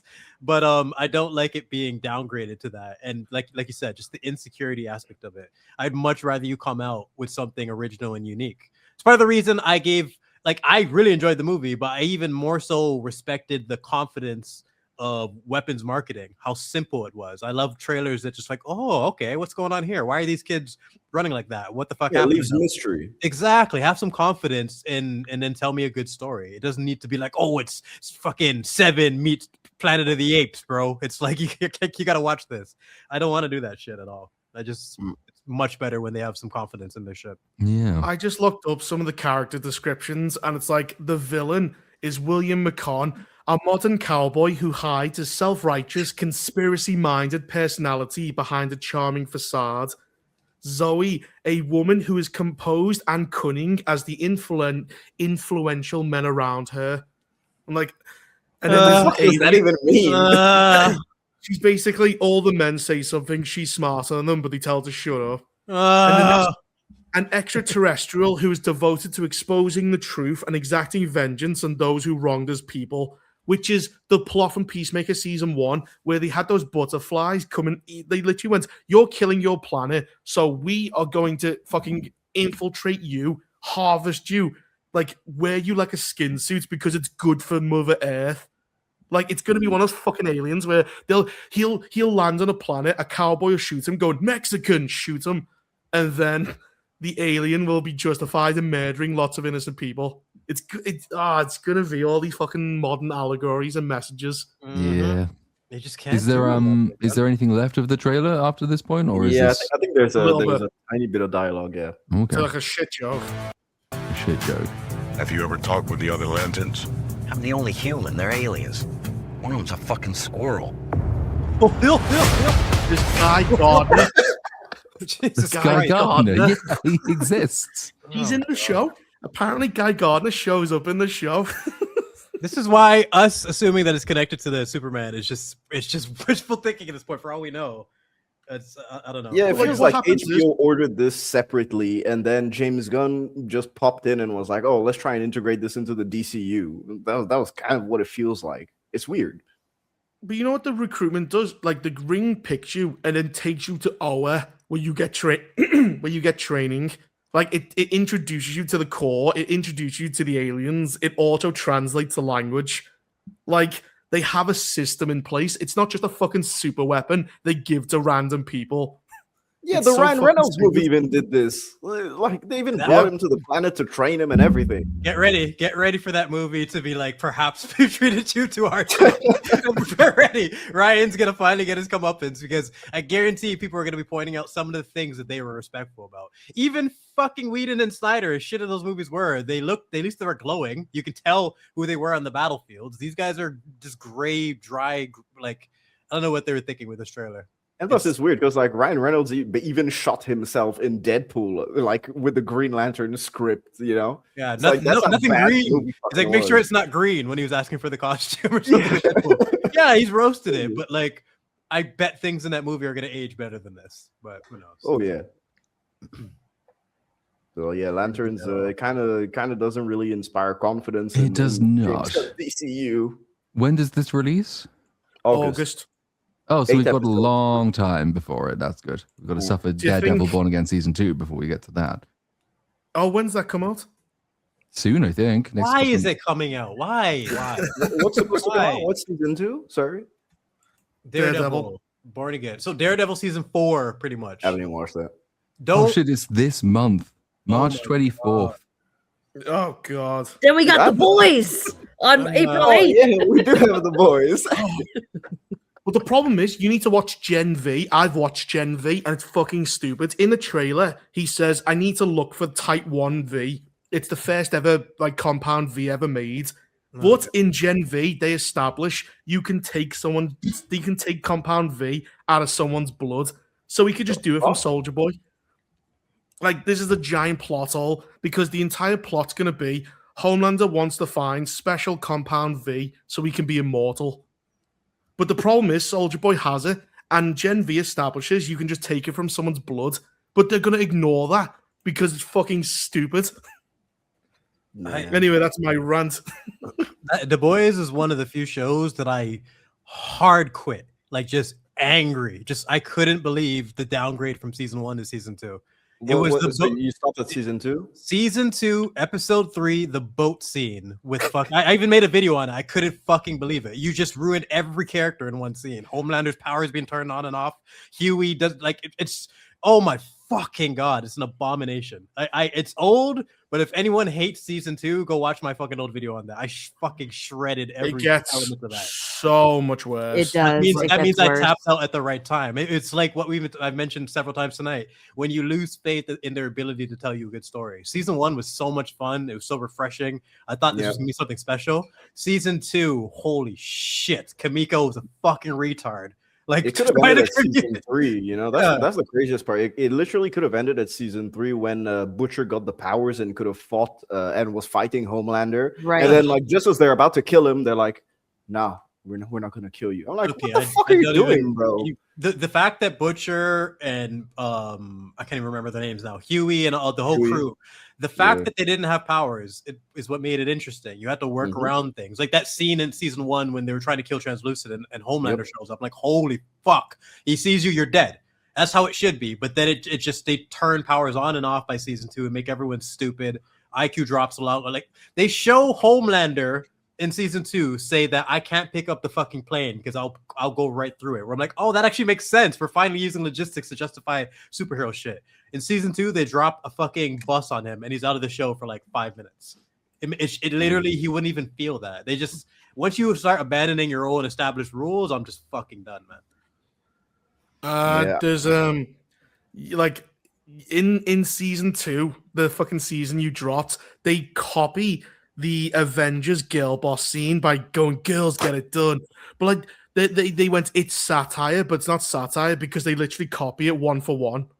They have a bunch of girls beating up the Nazi, and all the men are going, "Ugh, girls get it done," like that. It's the cringiest thing you've ever seen, and the politics have only gotten worse. Like, Antifa are Starlighters and MAGA are fucking Homelanders. The only reason why I'm watching the new season is because I've watched all the prior seasons and this is the last one. So I'm like, you know what? I've already committed so much time to 4 seasons. Let me just get this shit out the way and done. That's it. I've got to write a review, but it's like 2 hours long, and I just I don't want to do it. It's so shit. And you have to watch Gen V because now Gen V plot lines are in The Boys.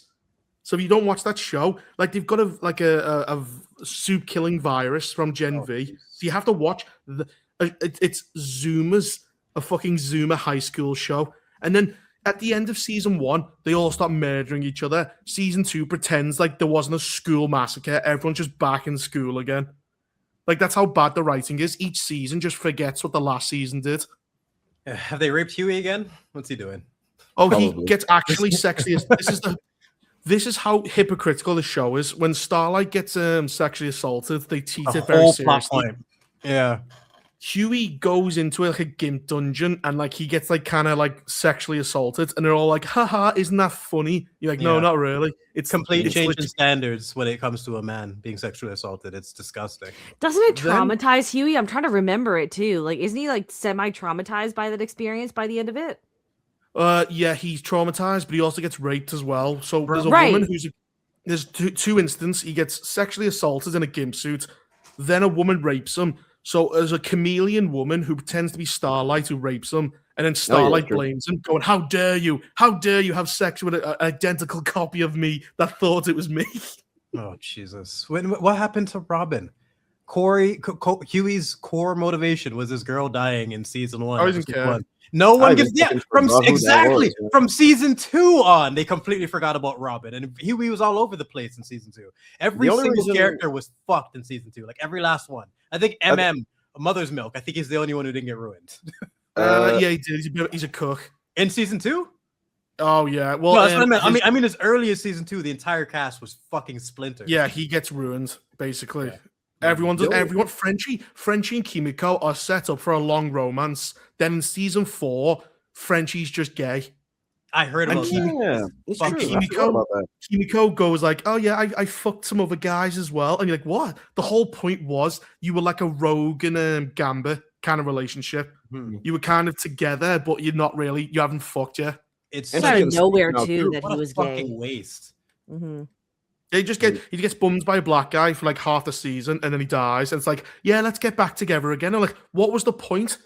You broke them up. He gets sodomized, and then he comes back to Kimiko again. There's no point to it. That fucking sucks. I like Now Frankie Kimiko as well. can speak too, which sort of What? just defeats Oh, a yeah. lot. Yeah, she She's can speak talking now. now. I Yeah, don't she want to hear it. That's like some people just shouldn't speak. Her character being the whole mute thing, that was working. They should have. Why are we even talking about the boys? So I fucking hate this. Well, It's there's another fucking thing. stupid piece of shit. You know the actress who played Queen Maeve. Yes. Yeah. Anthony Starr bullied her so much that she basically left the show. And if you look at all the interview circuits, she's never on the same panel with him. She purposely really? refused. Yeah, she. That's why in season 3 she goes up. She goes, "I'm just gonna go off with my lesbian lover into the sunset." I mean, that's just basically it. I legit, okay, to correct me if I'm wrong on this one. I heard there's something that happens to Maeve where she straight up should have gotten killed, and they said we can't kill her. She's gay. Yeah, well, basically, Soldier Boy has the power to take away people's powers and make them human. So Queen Maeve jumps in front of his laser beam, gets depowered, spears him out of a fucking 20-story skyscraper, lands on the ground whilst being lasered, and then she just wakes up with like an eye patch going, "Oh, I lost an eye." Sabine, they gave her the old Sabine. She just slept it off for the Arya. Yeah. She had some chicken soup, one of those ones. But it says But everything, doesn't it? The ultra progressive show is the one that bullied a woman, and now they kept it silent. Like they bullied her off and paid her off. The show. That's pretty crazy. Yeah, it's just fraudulent, man. They're so fucking fake. From the showrunners to the writing itself. And the showrunner said we can't kill Maeve. We can't bury the gays type thing. It's become like a bad trope. So she's just invincible because she fucking eats pussy. Like that's fucking it's so absurd. It's so stupid, man. Apply that logic to any other story with a gay character. It's just I hate that. It's not even a fucking trope. It happened like 2 or 3 times once in quick succession across different media types back in, I think it's like the 2000s. Yeah. And then obviously the worst people in the world said, "Oh, you see, this is just a homophobic trope. And that means all gay people should have superpowers and be immune to death." I think, but you now ruined them. They're now really shit characters. What? Stop doing this. Oh, yeah, you haven't heard? They've introduced the worst character ever called Sister Sage. What is she? Can you guess from the name? Is she a lesbian? No, she's straight. But she's Sister Sage. So what would you call that? Like, "Hey, sister." And she's a sage. Oh, no. I was waiting for Reaper to say sister. Yeah, she's black, man. It's one of the stupidest characters too, and she's supposed to be the world's smartest. But she's a fucking moron because the writers are stupid. Like she has the throne. Everything went according to my plan, even the things I had no knowledge of, no plan for, and I planned for all these plans to go wrong so that my ultra plan could work. I love how Thrawn's legacy is like the king of cope, where he's going to be the person we bring up at all times. He is the model for this kind of thing. Yeah, considering like how genuinely brilliant he's supposed to be in the source material he's adapted from, and now he's just the go-to buzzword for retarded villain who doesn't realize he's a retard. I just love that it's aged so well. Like we all know exactly what we're talking about when we mention Thrawn. That sucks. Go ahead, Reaper. Oh, she's insufferable. So she's a Black Panther woman whilst also a retard. But it's like she goes, "We women are gonna take this power from the men. What's your plan?" "Well, I'm gonna beg a room full of rich white men to give us power." And went, "Well, that's not really. That's not really." She does a big feminist speech and then has to beg men for help. She's a fucking moron. And like they tried the writers. Sorry, go on. No, I was going to add to that. Could you tell from when she was introduced? Like, was it a similar thing to Reba, where you could take one look at her and be like, "Okay, I know the whole story based on the way you guys write"? How do you establish a character smart? So you walk in the room, she's there. How do you know she's smart from the get-go? Would you have the room literally filled with books that you have to walk through to reach her? That's how you establish she's intelligent. She reads loads of books. I don't know. There's so many more subtle ways you can do it, man. The only reason show why I was not continued spot on. watching The Boys was because I was really committed to A-Train's storyline. A-Train was the only dude I found interesting, you know? And they made him a fucking goober in season 2. No, man. well, Like, they actually they sort of tried to redeem him in season 3. They gave him a nice little arc. his They fucking tried heart to. pain, his heart condition that they turn on and off like a light switch depending on the situation of the plot. I agree. Like, it was fucking awful, man. Do you know what A-Train's story arc is? He goes from like the people say to him, "Why don't you care about the racist shit?" He goes, "I don't care. I just want money. I don't give a fuck." But his arc is he must learn to join BLM. So he kills a. I'm not joking. His brother's going, "You need to start doing things for black people." That's actually true. Yeah. He kills a racist and he gets his heart. So he's got a racist heart. And, like a kid someone gets shot and he reaches and he takes them to the hospital and some black kid does like a thumbs up to him. And he's like, it's two black kids. They literally look at him. They zoom on the black kid's face. He's like, "Oh my god!" And then A-Train is just like, "Yo." It's such And a then he shame. dips out. It's like, all right, cool. His scene with the cancer kid in the season 1 was fucking comedy gold. Yeah. Like, that was actually one of my favorite jokes I've seen in a show in like age. It's perfect. It's absolutely perfect. And to think that they've wasted the potential of his character with all the shit you can do. I actually despise The Boys. I'm getting fucking heated even talking about it because it's just, When is season 5 due out? Is that April June? 8th. April? Christ, we've got some good stuff to look forward to in the next few months, haven't we? And when's Doomsday coming out? This year is going to be interesting. December. July. Oh, fuck. Oh, that one's away. Doomsday's alongside June, but June seems to have won the IMAX battle. Yes. So somehow, I mean, that doesn't make any sense to me anyway, because Doomsday will earn more money. It won't make more money, but it will gain more money than June will, even with the IMAX things. But fuck it, okay, we'll give June the IMAX screens, and they probably filmed it and they have a deal or something. I don't know. Well, April's got a few stuff going on. We've got Super Mario 2, which is just Super Mario 1 on April 1st. The Boys, Michael Jackson. Mario.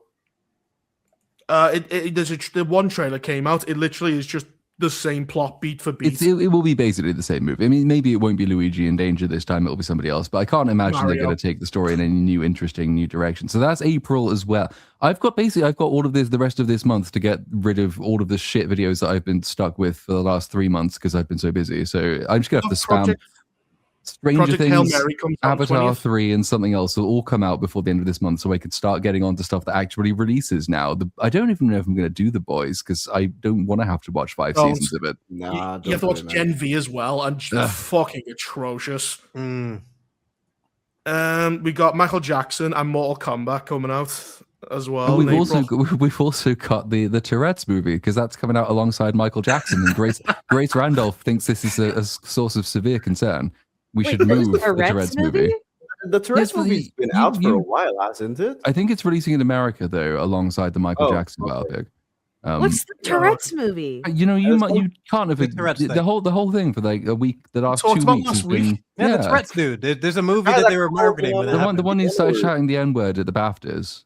Yeah. He's got a movie coming out. That's what that was about. That's what it was about. Okay, so they're basically highlighting, that movie's so amazing, and then revealed the fact that they pretty much didn't fucking watch it after the way they reacted I to like know. him shutting it out. It's the entire. That's why it's such a big story. It's like the fakeness, the way they exposed themselves with this is shocking. So I just thought they were upset that someone just yelled out that word. That's all I thought it was. Yeah. No, what makes it so bad is that he was brought there. His movie won the award. They were prepped saying he's got Tourette's. He's gonna say shit. Then he said it. Then they got angry. Exactly. It was all about being inclusive and like opening to people with Tourette's. And then they literally just buried and ruined the man's life over what he yelled out. It's just they had all the preparation in the world to be respectful about this, and then they just embarrassed themselves with the reaction. But you can find the movie on digital, I think. Okay. It's weird because like I think I've had it on my hard drive for like a month or so, which is weird. Well, Drink has done a review. So I've heard it's quite good. I'm not convinced I'll ever get around to watching it because it just doesn't really seem like my kind of thing. But I've heard it's good. But yeah, it is releasing alongside the Michael Jackson biopic because Grace Randolph basically said, "Well, I might uncontrollably start shouting the N-word at Michael Jackson, so we have to move the movie now. It's not going to happen." Well, it's a Fuck sign that of you can biopic, dude. if you have talent, you can do complicated things like explaining Tourette's within a comedy. My introduction to Tourette's was Deuce Bigelow, Male Gigolo, where he's got a date with a girl who's like yelling piss face, and doing all this crazy shit. So what does he do? He takes her to a baseball game where yelling shit out is actually appropriate, and everybody actually likes her there. It's actually a good scene. It's funny, and you'll never ever forget that concept. So you can be, you can be respectful if it ever comes up with you.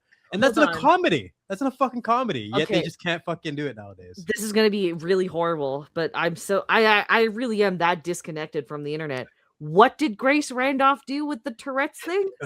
Grace Randolph decided that she was going to arbitrate this entire dispute. Grace Randolph will speak on behalf of all black people everywhere. And go through basically saying how it was absolutely wrong that this man who has no control over his condition didn't better control his condition. What? And then, yeah, that was the first thing. And then she went on a course to educate herself. And then she did a huge stream. And you know what Grace Randolph streams look like. So it's just like nailing her manifesto to the wall. And she was going on about how, so I've learned some things about Tourette's. And like, it's just interesting that we in America don't know anything about it, but the Brits do. Nevertheless, it was bad that he was there. Maybe he should still apologize for the whole concept of racism. And also he should probably have thought, given that he had a difficult life, about how much he's making my life more difficult. What? That's a real thought. That's a real thought someone had. Yep. Was Grace Randolph, so whether it's a real thought is a question, but it entered her head at some point, and then she put it on a stream for all to see. Yeah, like she had a Twitter thing saying, "Why didn't he say another word?" Like, fucking stupid. And it was like her ending thought was like, now people are going to be thinking they can say all sorts of mean things about women like me, and he should think about this and apologize for that as well. So he has to apologize for racism, even though she belatedly acknowledged she wasn't deliberately being racist, and he has to apologize for misogyny because somehow those things are connected.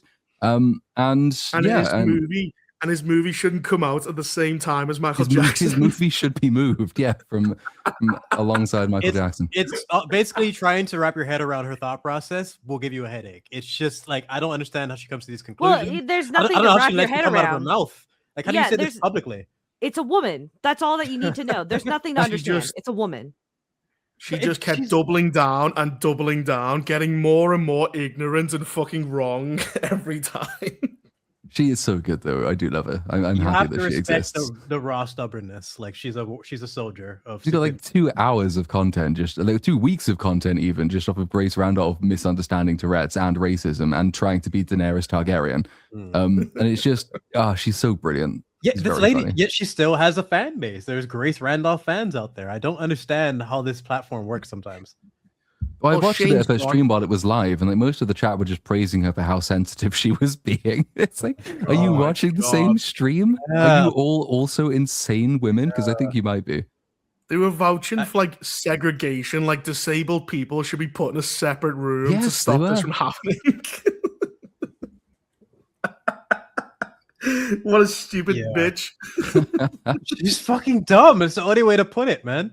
Because it's how confident she is in these concepts and ideas that she defends to the death. It's just, I don't know. There's no critical thinking. There's no reflection with that woman. She's just fascinating. Well, the problem is, your audience will never go. Like, look at Hassan Piker. He's been wrong every day for like 7 years, and he's still got an audience. Audience don't care anymore. They just want you to dog. Don't care. Most of his audience are fucking dumb women that think he's hot. So. There's a lot of fucking morons in there that are dudes as well, and the amount of people that were simping for him for the dog collar thing, like trying to justify it in any way, it's the Twitch like subculture shit's pretty disgusting. Like, he can go and do anything, he can run over a baby, but you can't admit he did that because you might lose the clout. Grace does not deserve to be mentioned in the same breath as a Twitch streamer. Grace is too pure and innocent for that. Yeah. Like, she's genuinely retarded, and they are insidiously retarded. Yeah. Like, I don't think Grace is a disgusting human being. I think she's a moron. Hassan is a monster. There's levels. I mean, you don't get takes from Hassan like, oh, Shadow the Hedgehog. Was he like grooming that girl? Mario suit for furries? Are they trying to appeal to the Mario dresses like that because all Asian people are furries? That's the way she delivers it. No, she's like, why is Mario just like a cat? Is this trying to appeal to the furry society or something? Like, she's just, the way her brain his furries are big over there, I think she said. You know what her brain's like? her brain's like a fucking pinball, just bouncing off the walls, trying to get like an idea. It's the confidence. You can have pinball brain and you can think like, maybe I shouldn't say that. Grace doesn't have that filter. She'll just let it fly and deal with the consequences after. Yeah. And you get the sense that she's been that way since she was like 6. You can't. That's in her, like ingrained into her bones. This has been Grace probably childhood. Her family probably took her to get like electroshock therapy, and it worked too well. It would explain her hair, actually. Yeah. I think she probably still undergoes it every single day. Oh, Chad's right. I'd forgotten about the fact, that discourse about the Predator and what's her name in Badlands having a romance. That was Grace Randolph's invention. She invented that. And then people spent a week talking about it as though someone serious had suggested it. It wasn't. It was Grace Randolph. She originated this. Oh, I'm picturing the legs beating up all the security guards. Hold on. Did she come up with it? Because I saw some stuff from Tumblr. I think she did it first, and it sort of migrated. Yeah, she watched the film before it came out. She got like an early screening and said they were in like a romance. And it was there was no romance in that movie. 0. There wasn't, but I could see how people I knew that people were going to romanticize it anyways. I knew they were going to go that direction. There was only one. It was Grace, and that's because she's a fucking idiot. But yes, well, I mean, did anything else happen this week that we should have talked about but haven't? The season 2 casting for it's the dude that we all liked from Alien Earth. He's going to be playing a race swap character in season 2 of A Night of the Seven Kingdoms, which is oddly enough, I just released a video on race swapping, so the timing of this is fucking hilarious. But for me, I stand by it. I want to know if the race is critical to the character, like the plot surrounding it. Is there any way the race change can be an improvement, or is there? He is a good actor, but. Yes, I'm trying to remember from the book. I don't believe his race is like important to his character or his background. I don't think. I might be mistaking. I'm pretty sure it isn't. I don't know that it would be an improvement. I don't think it's going to be, because people will go back and say, well, the Valerian example is probably the most egregious in terms of like how it does have this potential to make the rest of the plot more difficult to function. This doesn't have the same significance from what I recall.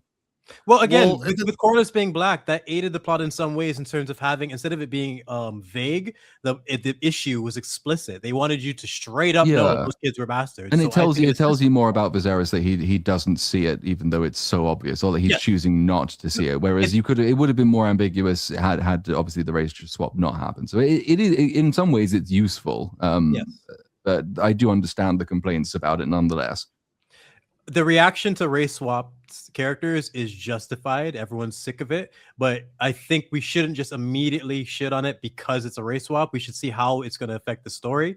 And this is a series that actually has done it correctly in the past. So I think they have a little bit more faith in someone like this. If this was Disney, I'd be like, done. I have like zero faith in them to do anything properly. It's going to be a race swap in the most diminished terms imaginable. Do you think race is important to the character? Because what about just a race swap Blade? Like Asian Blade? Because being black isn't a part of Blade. He's half vampire. A big factor in Blade's character is his personality. And recreating that with a Chinese dude is going to be very difficult. I'm just sorry. Yeah, I'm Blade. Yeah, exactly. Why? Oh wow! It's just getting super slowy. That's what I mean. Vampires are gonna die. Yeah, it doesn't work. Like even the line that he says, like, "Oh, some motherfuckers are always trying to ice skate uphill." That's something Wesley Snipes said in like one of the breeding rooms. Like, "Oh, that's awesome. That's cool." And they made him say it. And he's like, "No, guys, just no. I don't actually talk that way." And they made him fucking say it. That's something that his personality brought to it. Just like some people just can't be recast. You can never have another Freddy Krueger without Robert Englund. It doesn't work. Yeah, I think that's more because that's just Wesley Snipes rather than just black guys. Do you know what I mean? Like fucking nailed it with that. It's Snipes. It's not just that he's a black dude. You can't just throw in Denzel Washington and be Blade. It's specifically Wesley Snipes. What about just generic stuff like the Lanterns trailer? What if we just swapped the races of Hal Jordan and Jon Stewart? Would you want that, or does it even matter? Because I'd prefer them to actually be accurate to the source material. Like changing the race does nothing, but it's like, why would you do it? It doesn't add anything really. It is one of those things that if it's not important, then why change it? Because most people they will do the change and say, well, it's not important, so why are you complaining? But then the obvious response is, well, it's not important, so why did you change it? Yeah. And my concern is mainly just like, does this impact the story and the character in any way at all, and does it do it negatively? If it doesn't negatively, I'm against it. If it doesn't do it, I don't give too much of a shit. But there's then the different conversation as to what it means for the studio system, for casting quotas, for all the rest of that. And there are plenty of reasons to object to that on non-artistic grounds. That's just embedding in this concept that race quotas generally are kind of racist, I tend to think. And I'm kind of against doing those, and I think we should just do all casting on merit and appropriateness for the character. And then sometimes you get other like knock-on arguments based on those positions, like, oh yeah, but black people need black characters to relate to, or Chinese people need Chinese characters to relate to. So, yeah, but that's not actually historically been the case ever. And if you've made it the case, then you've broken something fundamental in society. So there's a reason to object to it on those grounds as well. But just looking at it from a story perspective, this one I don't believe poses a problem. I could be wrong and misremembering. I just don't think it's relevant. Well, what to about the character. world building? It's not significant. It might. It depends on how they handle it within the world building. That's why I always mention Mulan as being an example, because her being Chinese is fundamental to the story that they're telling. If him being white isn't significant or doesn't play a significant role in the overall story, then there's room for it. But people are always going to react that way to a race swap at the beginning. But we live in a world where genealogy is extremely important. Like, like when the Neds, like, they come through and they all have, like, they can trace their ancestors back to, like, Aegon's conquest. And, like, the problem is everyone's, like, super diverse. Then you have to introduce racism. Why are people sexist but they're not racist? Like, the Northmen, the first men, and the Andals, they're two different people. Like, the first men practice different types of gods. The people down south don't like that. But they're going to be fine with, hey, Jamal, can you believe they don't worship our gods? And he's, like, a completely different race. It's like, you lose that verisimilitude. You know what I mean? Because that's the thing as well. We're going for a specific, he based on War of the Roses, like 15th century England. And that was like, where do you live? Across the street. Well, fuck across the street. Like, that's how people were divided, literally, by like cities, and like the same people were divided just by different cities and counties. Yet we're gonna have like a Chinese guy in charge of like an army. It just what they've generally done when it comes to that in Game of Thrones, I think, is that if you're going to do it, it's probably the best way to do it, and that they still maintain a sort of internal cohesion. So like when you race swap the Valarians, for example, you don't just do it to one, you do it to all, which at least maintains something about that. Now there are more problems lore-wise and more problems consequence-wise with that change. Obviously, it doesn't make a huge amount of sense that the Valarians and the Targaryens, having come from within basically 50 miles of each other, should have developed so differently, and yet here we are. But in the case of the character in Knights of the Seven Kingdoms, whose name has completely escaped me, I don't think his lineage either resounds backwards or forwards, and I don't think he's important in the grander scheme from what I remember. He's just he comes along for this particular story, and then his family and everything isn't particularly important. It's more just the place in the world. Like when you watch The Witcher Blood Origins, and it's like there's a random village where everyone has to walk, and it's like a diversity quota, and you're like, no, you'd all blend together in like a homogenous soup. Oh, I mean, it makes no sense in those contexts, but that's why I was sort of thinking Game of Thrones does it much better than that, in the sense that there is an obvious visual distinction between the Dothraki and the people of Karth, between the people of Karth and the people of Meereen and Winterfell, and Winterfell and Dorne. Like they do keep it internally consistent in that sense, but it doesn't necessarily track like real world. They're changing it because the Unsullied are all brown. Like, one of you just had it Unsullied. He's like pale blonde. Like, he's going, hey, what's up, guys? Like that. Like, he's like a Canadian. But if you can have an in-universe reason as to why there's one blonde Unsullied, I think there should be room for that always, even with this. But that's the thing with like King's Landing. In King's Landing, you have a black, like when he's in the Free Cities and you see a black guy, you see it's like a mixture, because it's like the Mediterranean, where you have like a bit of a hodgepodge. You know what I mean? Like East meets West. Whereas when you go to Westeros, which is like England, which is like Northern Europe, which is miles away, a fucking sea away. It is. I mean, Westeros though is like the length of all of Europe. So like Dorne is basically Spain and Andalusia, and that's part of Westeros. But it's because Westeros is so big compared to the United Kingdom. It has a huge, way more geographic variance, way more climactic variance, and everything like that. So there is more natural mixing in Westeros than you'd expect analogously in this country because of the sheer size of it. It's huge. We'd have less mixing because it's fucking huge, yeah? Like, how big's the North? Canada?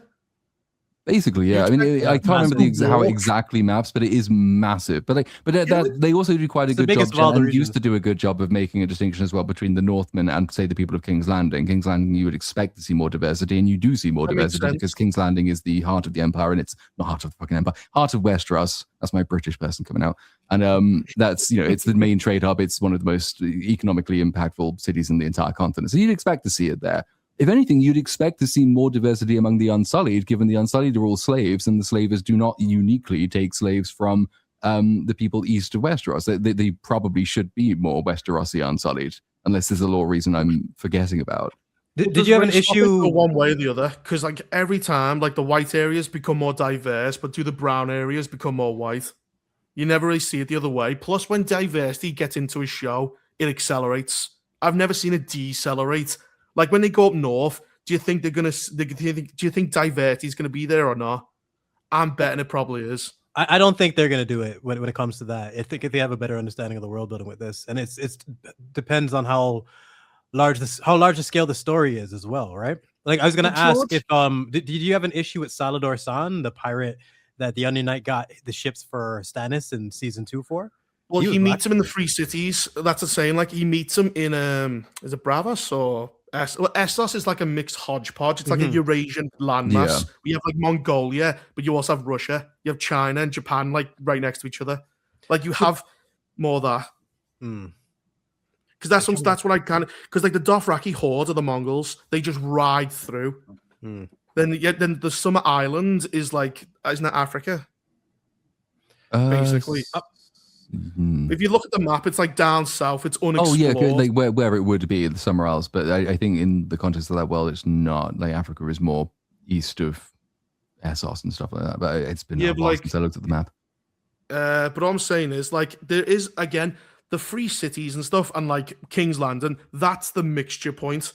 That's where you can have the diversity. It's when you go, it's the Crown Lands, which is like the west side of Westeros, and they go, hello, Jamal, hello, King Jong-un, hello, this. You know what I mean? You have like fucking 500 different types of people. I think this conversation... No, go ahead, sorry.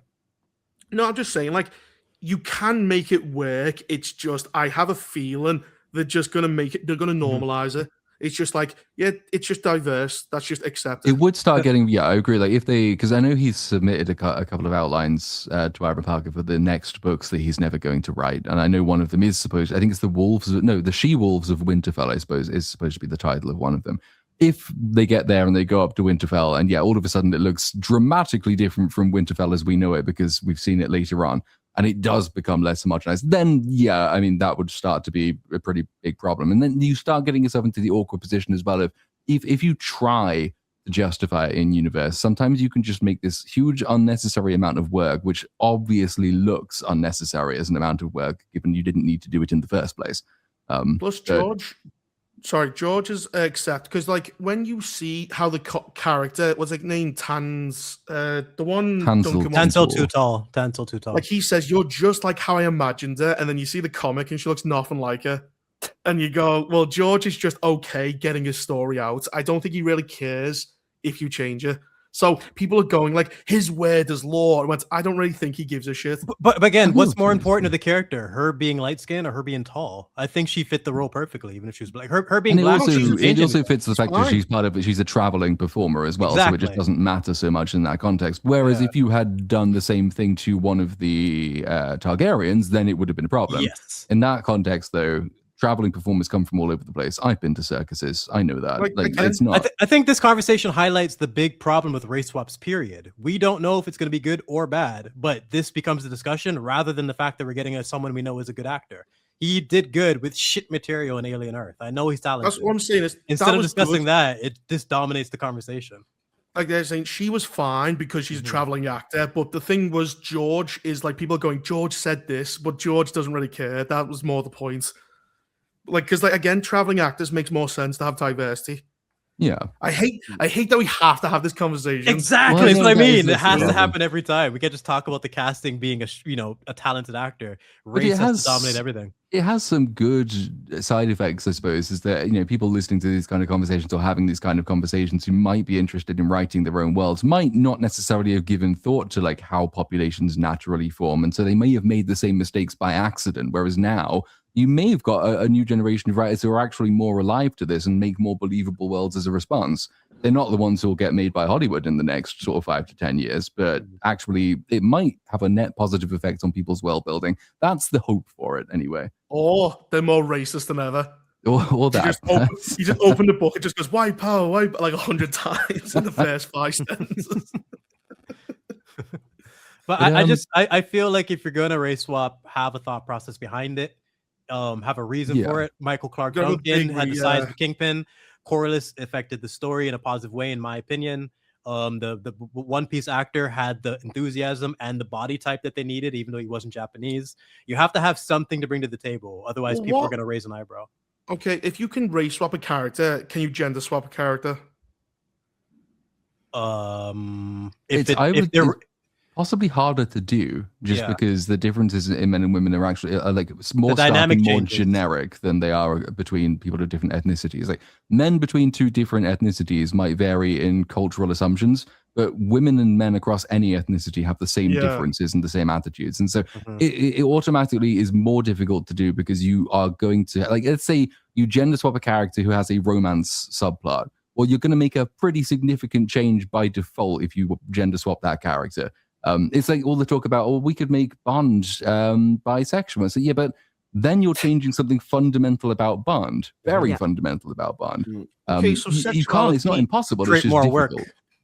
So, like, the rule is you can change a character. It's just you have to make that change justifiable. You have to understand what the change will, the ramifications of that change. If it's a character that really is like just a side character, it's not going to affect anything. You can get away with it possibly, but there's some characters, like Platoon mentioned, it's just going to create a snowball effect of other things that you have to change and take account for now. But at what point does that character stop being that character? Because if you change like Bruce Wayne, you go, okay, we take away his wealth, we take away his intelligence, we take away his ability to fight, we take away his interest in crime fighting. At what point does he get so reduced that he's no longer Bruce Wayne or Batman? That's the thing, because like James Bond is a womanizer. That's like a fucking core tenet of his character. Can I add something to that? It just said my mom is fucking coolest lady ever, and she's just really good with spotting that type of shit. And I remember watching Casino Royale with her. She liked it, like we were enjoying it. But she pointed out, like, nah, this isn't the, like, he's not good with the ladies. He doesn't have that it factor. Bond is a womanizer, and like he's a ladies' man. And even as a woman, she can appreciate that because she was a huge Bond fan. And she called it out way back in Casino Royale that this guy is not good for the role. And went on that comment went to age like wine based on like what he did with the franchise. And Bond being a fucking playboy is an essential component to the character. You have to be able to write around that. If you're offended by it, you should not be. And like said, and if you gender swapped Bond and then they said, well, it's fine because he's a lesbian now. I said, but no, that's not. That's still fundamentally different because most women are not. And so it makes like every one of his successful conquests then becomes more and more unbelievable and more unbelievable. Then, of course, you have to change the entire fighting style. Then you have to change the entire social life. Like, so much has to change in that situation that wouldn't have to change even if you just race swap the guy. Now it's just virtually impossible. It's a different character entirely. They could say he's a malizer, and which we call a whore. Fucking whore. So that's the thing. Having sex with loads of men as a woman is very easy. Just walk and go, "Wanna fuck?" and they go, "Yeah." Jesus Christ. So yeah, you remove the challenge. There's no positive attribute to being a whore. It's just him getting blowjobs and drinking martinis. Nobody wants to see that shit. You actually want to see the dynamic, like his scene with what's her face in Casino Royale, the chick that he falls in love with, where they're basically like analyzing each other and trying to predict. Yeah, they're basically analyzing each other and trying to make predictions based on just the tiniest things, and it's a good insight into their character. You're not going to get that same dynamic if he's just getting blowjobs behind the fucking back alley. It's not the way. That's not what people want to see with Bond. Yeah. Actually, lesbian midget. That would be funny. I'd like a lesbian midget Bond. Yeah, could you make him a dwarf? Could you like just could you turn like fucking James Bond to like a little black lesbian dwarf? Peter Dinklage is Bond. Yeah. That'll be it. Shaken, not stirred. Oh man.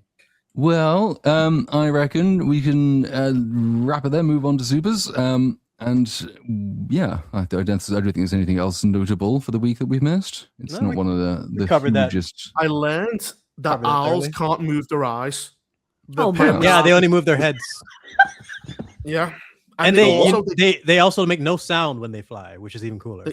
They also don't have eyeballs. They have eye cylinders. The fuck? The eyes are long. Like we have balls. Brooks, we have the same reaction. Yeah, I'm like, huh? I didn't know that one. They're cool creatures, though. You try to out-fact me on owls. I've got a whole fucking list of facts. Nobody upstages my owlness. We begin with the GS for $20. Hale, I know I was supposed to do character write-up for Platoon, but the wife had a second surgery and needed a bit of extra help this time. She's fine, thank you, and I'll get on my assignment next week. Young Sherlock was good. I'm not familiar with this character write-up you're doing, but I'm glad to hear that your wife is fine. That's good news. Hopefully she gets even better. Jesus. Hopefully, yeah. And if not, there's plenty more fish in the sea. But no, seriously, yes. Congratulations to your wife for going through 2 successful. I'm sure that's not a fun time to be married, if there is one. TGV Monster 24 for $5. Hey everyone, so good to see you all. Platoon, Reaper, Pacific, Vex, Jedi, and Uninspired are a breath of fresh air and fun to my Friday. Good to see you too. Is it what? Friday? It's Monday. It is for him. I know it's Monday for us, but it's for some reason I can't never remember exactly what the reason is. But for TGV Monster, he's always like on a 2-day delay. Oh no, it's his weekend. It's his weekend on Mondays. That's why. Oh, that was the one. Yeah. Oh, nice. TGV Monster for another $5, and yes, I just glazed you all like a donut. Some of it's in Jedi's hair and Platoon's wine. Ew. By the way, Damon Lindelof is the definition of fraud. I agree with that. I'm just not sure I want to be glazed. Wouldn't your wine be like a fucking jam? It'd come out really slow. Oh, dude, don't tell me that. I'm drinking wine right now, man. I thought it was weird. The wine was chewable. Toivo Korhonen for €5. Do you think Horny Lesbian will show up in the Darth Maul show? Oh, because that's coming out soon. Horny Lesbian from The Acolyte. Which one? Mother anus-sized fuck buddy. The one who's a Darth Maul species, but really ridiculously angry for no particular reason. Oh, the angry lesbian. I forgot about that bitch. Yeah, I want to see more of her. Yeah. Fucking Acolyte. I can't remember. That's coming out this year as well, isn't it? The Maul show. I know very little about it, but I know it's coming. He's died and come back like 15 times now. Yeah. He just needs to fuck off. Do you have, like, if you were to pick, is there any character you'd want to see get like a dedicated movie or anything like that? Do you have any faith left in them telling a story? No. Okay. That's pretty much it. Dutch Gradient, who has been a member for 15 months. Daylight saving time got extended here to save on energy costs. So that's why all the clocks are fucked. Oh. Great. Joshua Kevin Berry for $5. As soon as the woman talked, I knew it was going to be awful. No one wants to hear a talking woman. No one. That could be in reference to anything. It's still true for everything. So. That was for the bride, no, really. I would imagine it is, yeah. And the woman talking does indeed ruin that show. Yeah, as soon as she started yapping, it was out. David L for $3.12 for $10. Thank you for saving me from this movie. Way to take one for the team. Yeah, most of us did take one for the team, didn't we, Cynic? Yeah. Or so, yeah. You're welcome. Yes. You're very welcome. Well, my 15 minutes of contribution is mainly Vex. Like, holy shit. Joshua Kevin Perry for $5. Frankencastle is the best Frankenstein. Change my mind. Yes, Frank Castle as Frankenstein's monster is real and good. Actually, is that even a thing? Yeah, is that a thing? Frankencastle. Oh yeah, Punisher, Frankencastle. The Punisher becomes Frankenstein. What the fuck? Oh, I like that idea actually. What? Yeah. The comic? Yeah, it's a comic from Okay, I'm gonna read this. 2010. See, the fact that it's a comic, it might actually work. They could probably pull that off. They might actually put effort into that. But if it's some weird spin-off, then maybe. Never heard of it. Well, now we have. Rodeo 9K for €2. The villains, the Second Amendment, and pro-lifers in Lanterns. It's annoying that that's believable, but it is. Guns are bad. You shouldn't kill people with guns, but magic rings, that's all good. Telgor for $5. Old country for no men, you mean the UK? Pretty True. much. Pretty That's much. a good one. I'm trademarking her. Sven237 for €2. Lantern should have Hal talk like Foghorn Leghorn. That would be quite funny, actually. He'd be like, I say. I'll say it. It's Louis Palau for $4.99. It's insane that it's taken the Lanterns trailer for Gunn fans to even question if James Gunn is the wrong guy to lead the DCU. Dang. It is a bit late. You would think after Yeah. everything else he's done, those questions would have started being asked way earlier. Yeah, but I guess not. these are the people that were defending Superman like it was their life's blood because they're attached to this franchise and whoever's a part of it. But it shouldn't have taken them this long to realize that this is just the wrong man for the job. Everything about this just seems misplanned. I mean, at least Plus, they like- realized it, right? Better late than never. Yeah. Well, doesn't every James Gunn product feel like a James Gunn movie, even if it's not written by him? Yeah, because his Yeah. fucking dirty fingers are all over it. His stench, Yeah. man. Those sticky Cheeto fingers are all on every single project, no matter what. And it's crazy because like that's not how he was before, you know. Like you watch stuff like Slither, you watch stuff like what was it, the one that he made with Rainn Wilson? You know the super. Well, it's called Super. I mean, it's sort of James Gunn, but it's a more tame version of James Gunn. Even the Scooby-Doo live action movies, which I always bring up, like it's still James Gunn, but it's way more tame. It feels like once they unleash James Gunn, it's like you can just tell how much of a hack he is. What you just described sounds like George Lucas with the people that he had around him in the OT, and then being unleashed in the prequels, and like the difference in quality. Because James Gunn just seems like he's unleashed now, and we're actually seeing what he's capable of. Yeah. At least I will say it's a little bit harsh because George Lucas at least tried to tell a good story. Well, James Gunn's not even trying. yeah, but you can still see the difference of like when he has people to rein Yeah. him in. The ideas are just more refined. You need that sometimes. Plus, he wasn't in the club. Like a lot of people who are like anti, oh, I'm edgy, I'm this. They just want to get in the club, and once they're in the club, they completely sell out. Like they say, for the outsiders, not by choice though. So many people like that. This one I've been looking at for a while and finding myself weirdly understanding it. And I think I'm learning French by osmosis. Just by being next to uninspired. Correct me if I'm wrong. Does this translate to something like incredible season for Racing Club of Lens, second in League One, semi-finalists in the Cup? Yeah. I don't know what report of it means, but like something about winning a trophy in the last season. Yeah, exactly. Yeah, that's pretty much it. Yeah, that's pretty I don't much know how it. that's happened. This is probably just because all of those words are like the ones English stole, so I sort of vaguely recognize them. Yeah, it's weird because English actually has a lot of French words like déjà vu. Yep. Well, you guys say déjà vu, which is different. But and then after that you have well, Platoon, you might know this, but in grammar, portmanteau is you know when you have portmanteau in French just means like coat hanger basically. So that's also there. It's like there's a ton of things, but it used to be the language because obviously because of the Normans for a good 100 years or so, like lower class years.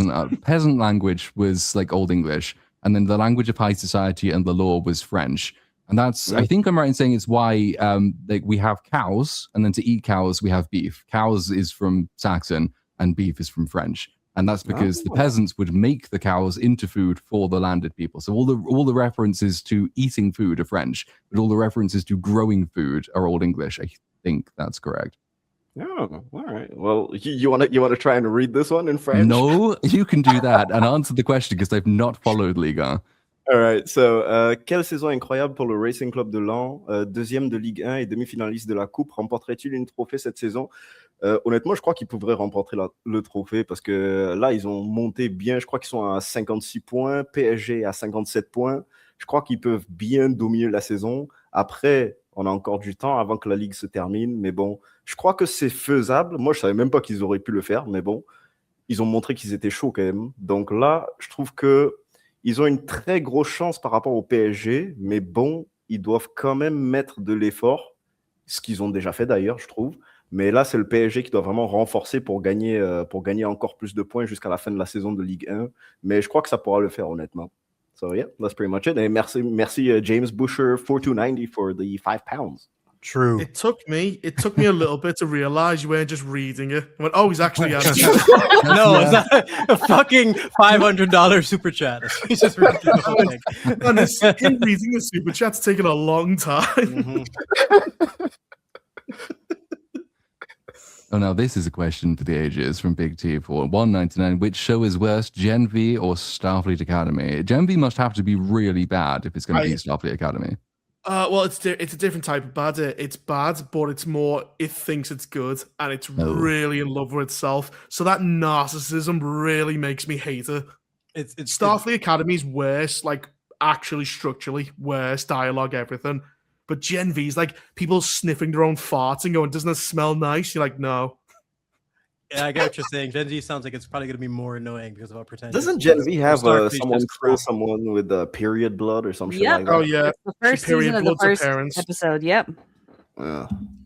Yuck. Starters need to go on. Oh, there's a woman with pube hair powers. What? So What the fuck? she grows her pubes and uses them. It's like they don't even figure it out clever. She just chokes someone. Show's so stupid. What are we doing? What are we doing? Yeah, I remember. Yeah, there was a dude with a giant penis who was strangling people. Like that's all they got. Like, Oh yeah, sure. I forgot about that guy. yeah. Get my child for $5 Canadian or whatever they are. Uninspired. I think this is for you. Which French speakers sound and or are the worst? My vote is for Quebecers, all of the attitude and none of the culture of France. I 100% agree with you. The Quebec French is a bunch of fucking nonsense. Instead of saying voiture, they say bagnole. Instead of saying, like, I don't even understand Canadian French, dude. Like, they can speak to me. They can be a meter in front of me. I'll just be like, I don't know what the fuck you just said, bro. Yeah, Even it's my pretty dad went to Canada. Like, he went there, and he said, I did not understand a single word. It's like, tabernacle. Oh, this. I'm like, bro, what? That's not French. Like, just... I don't even know why Canadian French is a thing. Why does it exist? All right, just learn proper normal French, and then that's it. Canadian French is nonsense. I've heard Spain's the same problem with Mexico. Like Latin Spanish is different to Spanish. Yeah, and Brazilian and Portuguese are quite different as well. In It's only terms. English. They are at least mutually intelligible, whereas it sounds like Quebecois and French and not. Oh yeah, That's why Well, English is the best, because we can all understand each other across the globe. Yeah, it's like you might be wrong when you say that chips are fries and fries are chips and all the rest of that shit, but like Oh, at get outta least I here. understand what you're talking about. yeah. Like me, for example, I speak Spanish, but I speak Castellano. I don't speak Catalan.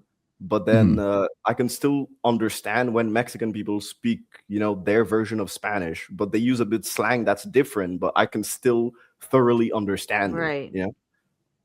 Wasn't there Yeah. a thing? I might be inventing this. I'm sure I read that. I think it was in the 80s.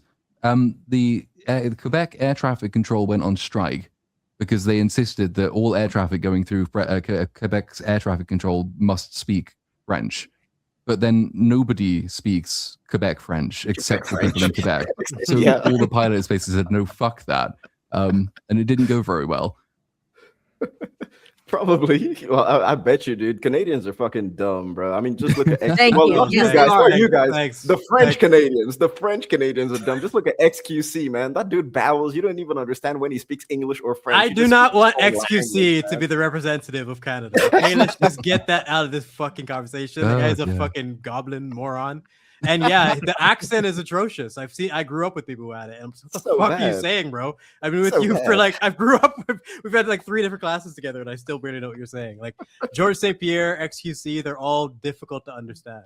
I know that When- dude from Pitch Meeting, Ryan George. I know that he speaks Quebec French because sometimes when he does those Q&As, he speaks in like Quebec French. And even then, the accent is like, it's really tough for me to understand sometimes.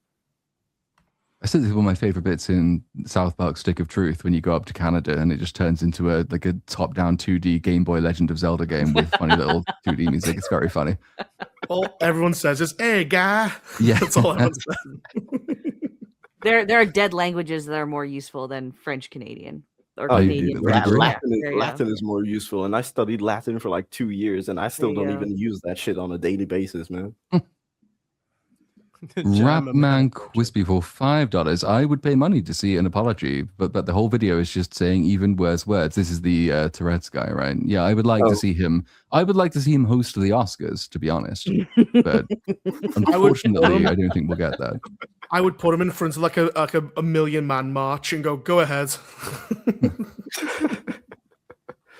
Asriel Ram has joined as a member. Welcome, sir. Intent matters for €10. Would you rather have the final few seasons of Game of Thrones be as good as the first 4, or have Rings of Power being an amazing adaptation of Tolkien's world on a par with the Lord of the Rings trilogy? Game of Thrones, easy. Game of Thrones, easy for me. We already have an incredible trilogy. We have that. It's here forever. We do not have a completed Game of Thrones. Imagine what Hot D and A Night of the Seven Kingdoms would be right now if Game of Thrones had a fantastic like last 4 seasons to it. Please don't call it Hot D. I think of something completely different. That's what it's called. It's way too late for that, bro. Way too late. It's better than a Kotsk, or whatever we would have to do for A Night of the Seven Kingdoms. A Kotsk, that's the one. Yeah, it's not an easy one, but I know it's difficult because like part of the problem with the Rings of Power is it can't be an adaptation of Tolkien's world because they don't have the rights to it. But then part of the problem with Game of Thrones is it can't be a faithful adaptation of the final books because he hasn't fucking written them yet. So I don't know. I mean, I've spent so much time in Westeros over the last year that I'm almost more interested in seeing how that would pan out. That it would be nice to have more good Lord of the Rings, but instead we've got Rings of Power and the Hunt for Gollum. So we can look forward to that. Oh yeah, we do. Somebody 124 G4C for $4.99. His name is Sebenis sorry, I read that as Tree Brown Shield. No, his name is Sebenis of the Brown Shield, and his whole character is that he is a hedge knight that smells like shit and steals from people. This is the one they've race swapped. So that's what I mean. When I hear that, I'm like, you know what, Moro, I kind of want to see the dude from Alien Earth do that. Like that. I think he could do a good job. I hope he kills it. And then so we need more examples. If they're gonna keep doing this, we need more examples of good ones. So it's not just this simple, oh, they're black, it's over. Like it's kind of getting old. I think. Will he do that? We need a discussion. That's the question. Will he steal? Yeah, because like they might change it.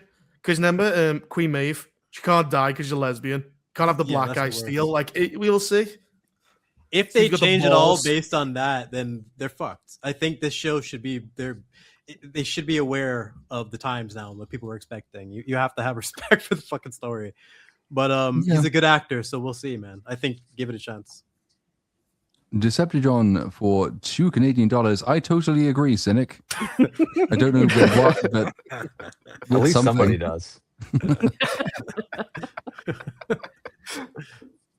Tay 2000 for $5. Thoughts on Life is Strange getting a live action show on Prime? I'm honestly torn. I love Life is Strange so much. It was perfect as is. Do we really need this? No. I don't actually know what Life is Strange is, so I can't say. It's a cringe video game. Yeah, you play a liberal art. Sorry, you play a liberal arts college photographer and like her insufferable lesbian friend who's a piece of shit, and she has the ability to change time, and it's basically if you flap the chaos theory, if you flap a butterfly wings flap, it creates a hurricane, but literally because there's a fucking hurricane in it. This would be a perfect adaptation for what it is. Like you can't. It's exactly what they want, anyways. But the thing is, though, it's like they're meant to be horrible. So, like, are they poorly written or are they written really well? But either way, you won't like them because they're just like that. Chloe's a piece of shit. Like, honest to God, she's a piece of shit. Like, his stepdad saves her life, and she's like, "Fuck you." Oh, I hate it. What type of game is it? Like, is it like a Telltale type of game, or kind of? Yeah. Well, the key selling point is that you can make a choice, and if you don't like it, you can go back and kind of undo it to a point. Okay. So that's a time travel aspect. But the ending is like, do you choose to save this horrible piece of shit lesbian? And you go, not really. No, I don't really care. Fuck her. Again, it might be enjoyable because they're meant to be horrible, but I don't know. I mean, it sounds like the perfect thing for Amazon Prime to do, so I'm sure it'll be shit and exactly as intended. Lo-Fi Ink Blot Beats for $5. Character change is similar to Chesterton's Fence. How much and what can be changed until it's no longer the same character? What do you all think? It's more like a ship of Theseus problem in that situation. But the Chesterton Spence thing is basically you just don't make a single change until you understand the point of why it exists at the moment. It's great. Like fandoms basically operate on Chesterton Spence principles. I think I can't remember what video I pointed this out in. It might be Rings of Power or something. But George R. R. Martin did that blog post about House of the Dragon, not using this example but making the same point. But I think he called it like beware of hurricanes or something, butterflies flapping wings, changing things a long way away, because he hates House of the Dragon and he hates Ryan Condal. So of course he periodically writes blog posts bitching about them rather than the fucking books. And then he has to take them down because he's in breach of contract. But it is an interesting question, yeah. But it's the general rule is kind of what we were going over with the whole race swap question. So if you're going to do it, be extremely careful and make sure that you're not leaving a bunch of unintended consequences around. You do have to fully understand the character before you can even consider changing them.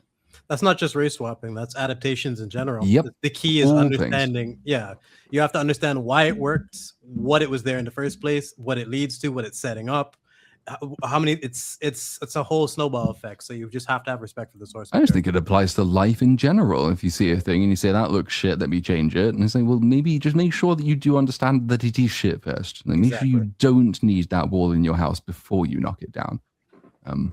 Otherwise, you could be in trouble.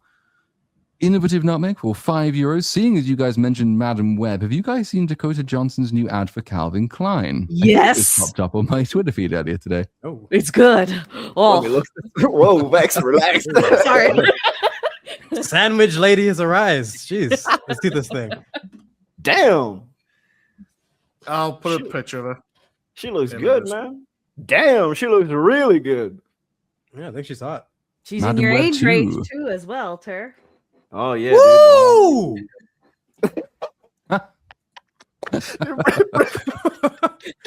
Damn. Brooks didn't have any words, bro. Just woo.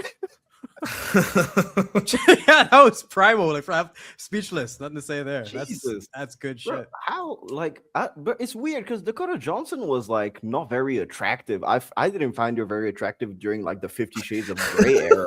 She gets But better now with it's like, age. what is Yeah, going but- on? Those are two different things. Sexy and attractive. I don't know. They're almost separate. Like, this is fucking like this is Damn. undeniably. Someone sexy. bring it up on the screen, please. Oh, I'm trying. I couldn't send the third one. Discord said it might contain sensitive content. It's the first one. The first one just they nailed everything there. No, no, look, hold there's on. Hot as fuck in the I first. can show her bending over with underwear, but I can't show her with like apples where her tits are. Mm. How does that work? There you She's go, chat. 36. Is she married? That's my question. If not, She's I'm with moving Chris to LA Martin right from Coldplay. Who the fuck? Who? The Oh, singer Coldplay. That's who she's been dating for like 10 years Really? now. Yep. He has a penis. Yep. Apparently. No, that's I'm good shit. shocked. She's with Chris Martin, dude. There's Man. a great one where she's lying on like a pool lounger and she's no bottoms again, and there's just a book covering her lady parts. I like that picture a lot. I like it too. Don't worry. I like it. I like it a lot. Mm-hmm. I like it a lot. Damn. Yeah. There Well, you go. that's going in the visual wank bank. Locked in. What does it take to be a Calvin Klein photographer these days, man? What are the requirements? Fucking desk. Do I have to move out to LA? What are we doing, man? I'll book the flight right now. Just a camera with a really long lens would do. You know, like Jessica, I found out that what's her name? Jessica Alba is 44, but she's dating like a 29-year-old. So that gives me hope. Okay. Yeah. Wait, isn't she dating Joe Burrow? Yeah. Like the that's it. quarterback? Yeah, Yep. that's wild. So I got to become a quarterback in the next 5 years. Okay. And finally, at least until chat decides that it doesn't want us to leave again, this is for you, Uninspired. I believe it has to be done in an Australian accent. Jesus Christ. I cannot do it. Well, all right. Well, I'll try. Wild Warlock 1896 for 10 Australian dollars. Please get high to read my Aussie. Hey, mate, what the fuck? Yo. Hey, mate, when you go on your smoker, can you go to the servo, check what Steve-O's doing as well? Because Jono thinks he's a slack, lazy bugger. All right, mate, catch you later for shoes. What the fuck? Oh my God. This is intense, man. What? You do Hey, a mate. terrible Australian accent. Oh, though. I'm horrible with I can do a good Scottish accent, but Australian is dead, bro. Hey, mate, when you go on a smoker, can you go to the servo? Check what Steve-O's doing as well, because Jono thinks he's a slack, lazy bugger. All right, mate. Catch you later for shoeies. That was a terrible Australian accent, but thank you for the super chat, though. I bet you he's never going to send one again to me. Or he might send more. To be honest. As Dave points out, the all French super chat made more sense. It probably did. But that does bring us to the end of the show. So the only thing left to do is to find out what everybody's up to this week. And we'll start with the Australian on the panel, Uninspired. What is coming up for you down under? I still got the Hulk video working. I've got 3 out of 6 sections fully edited last week, so that's what's good.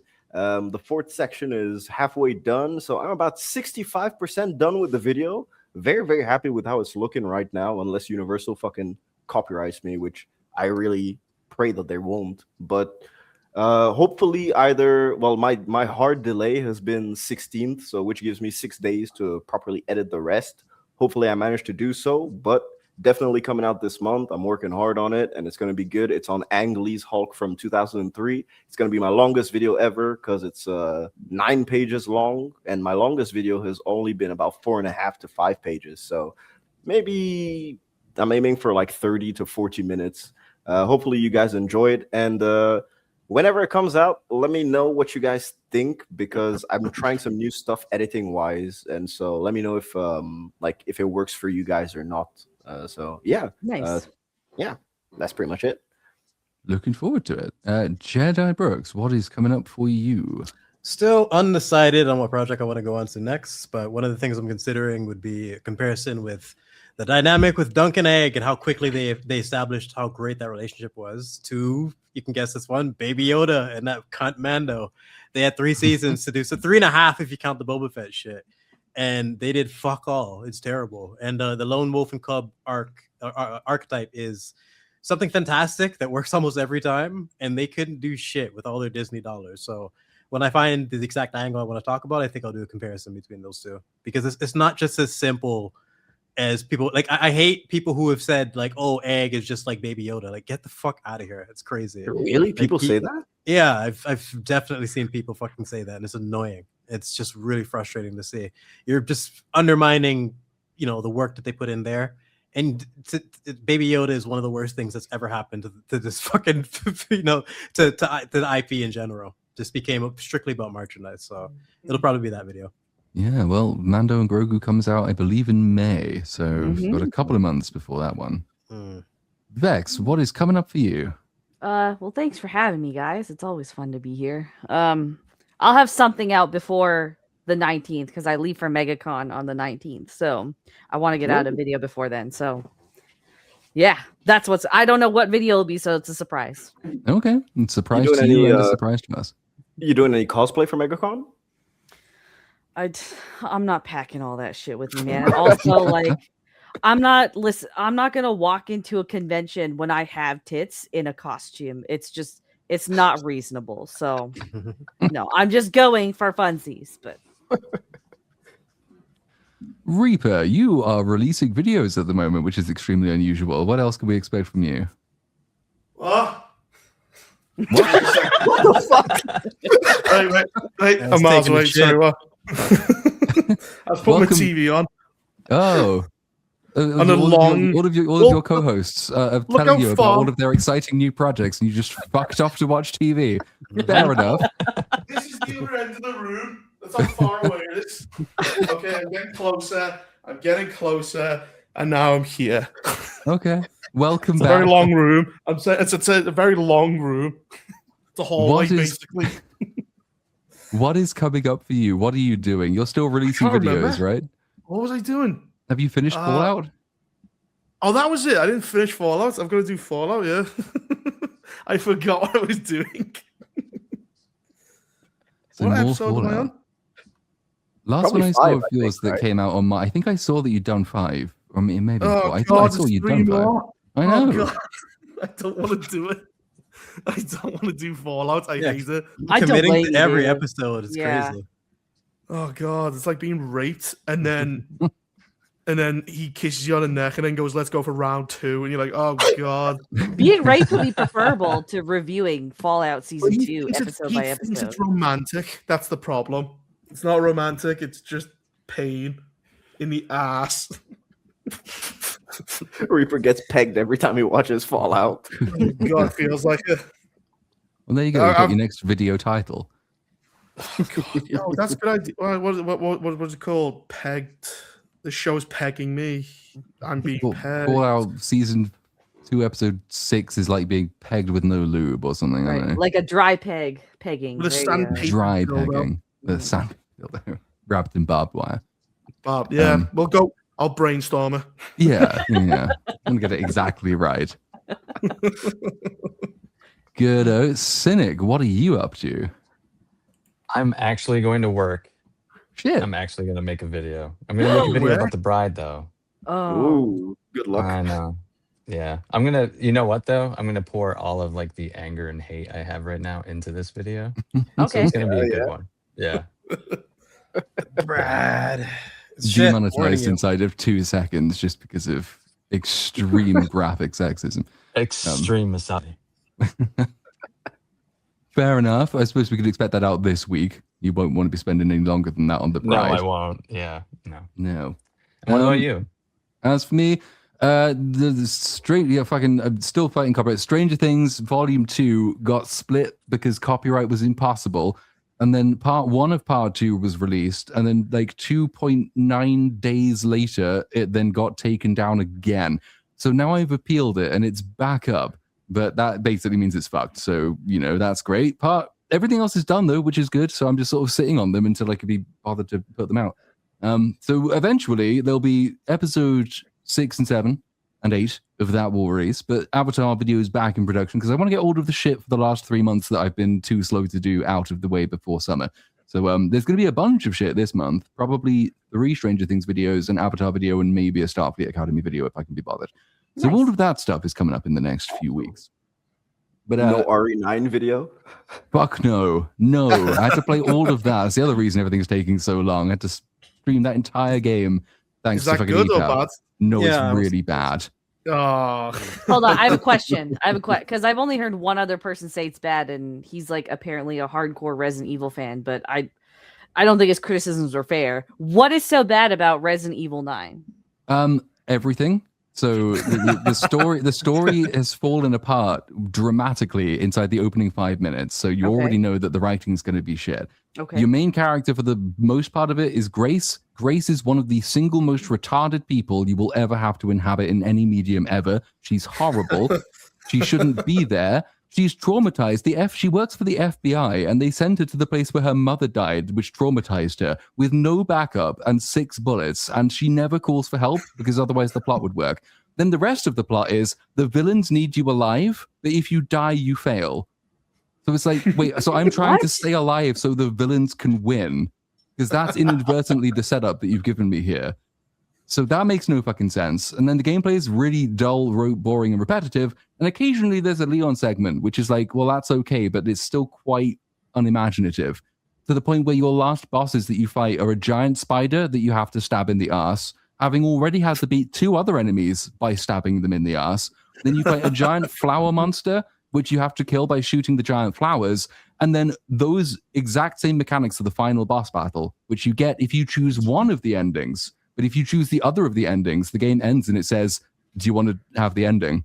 And then you go back in so you can see the actual ending they finish. It's just bad. Everything. It's lazy. It's a really lazy sequel, basically, to capitalize. That's it.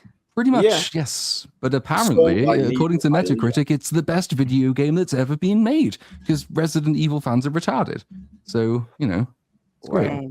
Yeah, I didn't want to pay full price for it after I heard it was only like 10 to 14 hours max. So I'll just wait till it's like $20 one day. $100 for like it's right. In Canada, 2 sittings. Expensive as fuck. That's crazy, man. Wow. Then at the end, as Chat mentions, you unlock like a 60-page report by Grace, which is trying to make the story make sense, and it makes even less sense. You have to read 60 pages. Fuck. Yeah. I say, oh yeah, we because we wanted to remain quiet and secretive, we blew up a city and killed the president. Like, sorry, you did what now? And then also, oh god, it's like, no, I've got to stop myself. It's just like all this shit. Like, Grace is supposed to be like the key to everything, but then the twist revealed is that she's normal, but she got bit within the first 5 minutes, so she should be dead. But you know, never mind. It's shit. Don't pay attention to the story. Just enjoy the really unimaginative gameplay, and you'll like the game. Dang. All right. Grace tripping every time, and when she's in fucking third person pisses me off so much, man. Yep. It's crazy. It's so shit. It sounds like they did the Grace game and it was shit, so they kind of stuck a Leon game onto the end of it. Yeah. Everything is like, it's basically just a separate game at that point. It's very, very, very differently. But that does bring it to an end because I could rant about that game for fucking days, so I'm not going to do that again. We will watch the EFAP on it if you want to hear more. Or watch all my gameplay shared where you see me suffer through it is all on the playlist on my channel. But that does bring us to the end of the show. So thank you very much to Chad for chatting with us. Thank you to panel, obviously, for being your usual wonderful selves. And we will be back, barring any dramatic occurrences, the same time next week. And I'll remember what time it is. Until then, goodbye. Bye. Peace. Fuck you.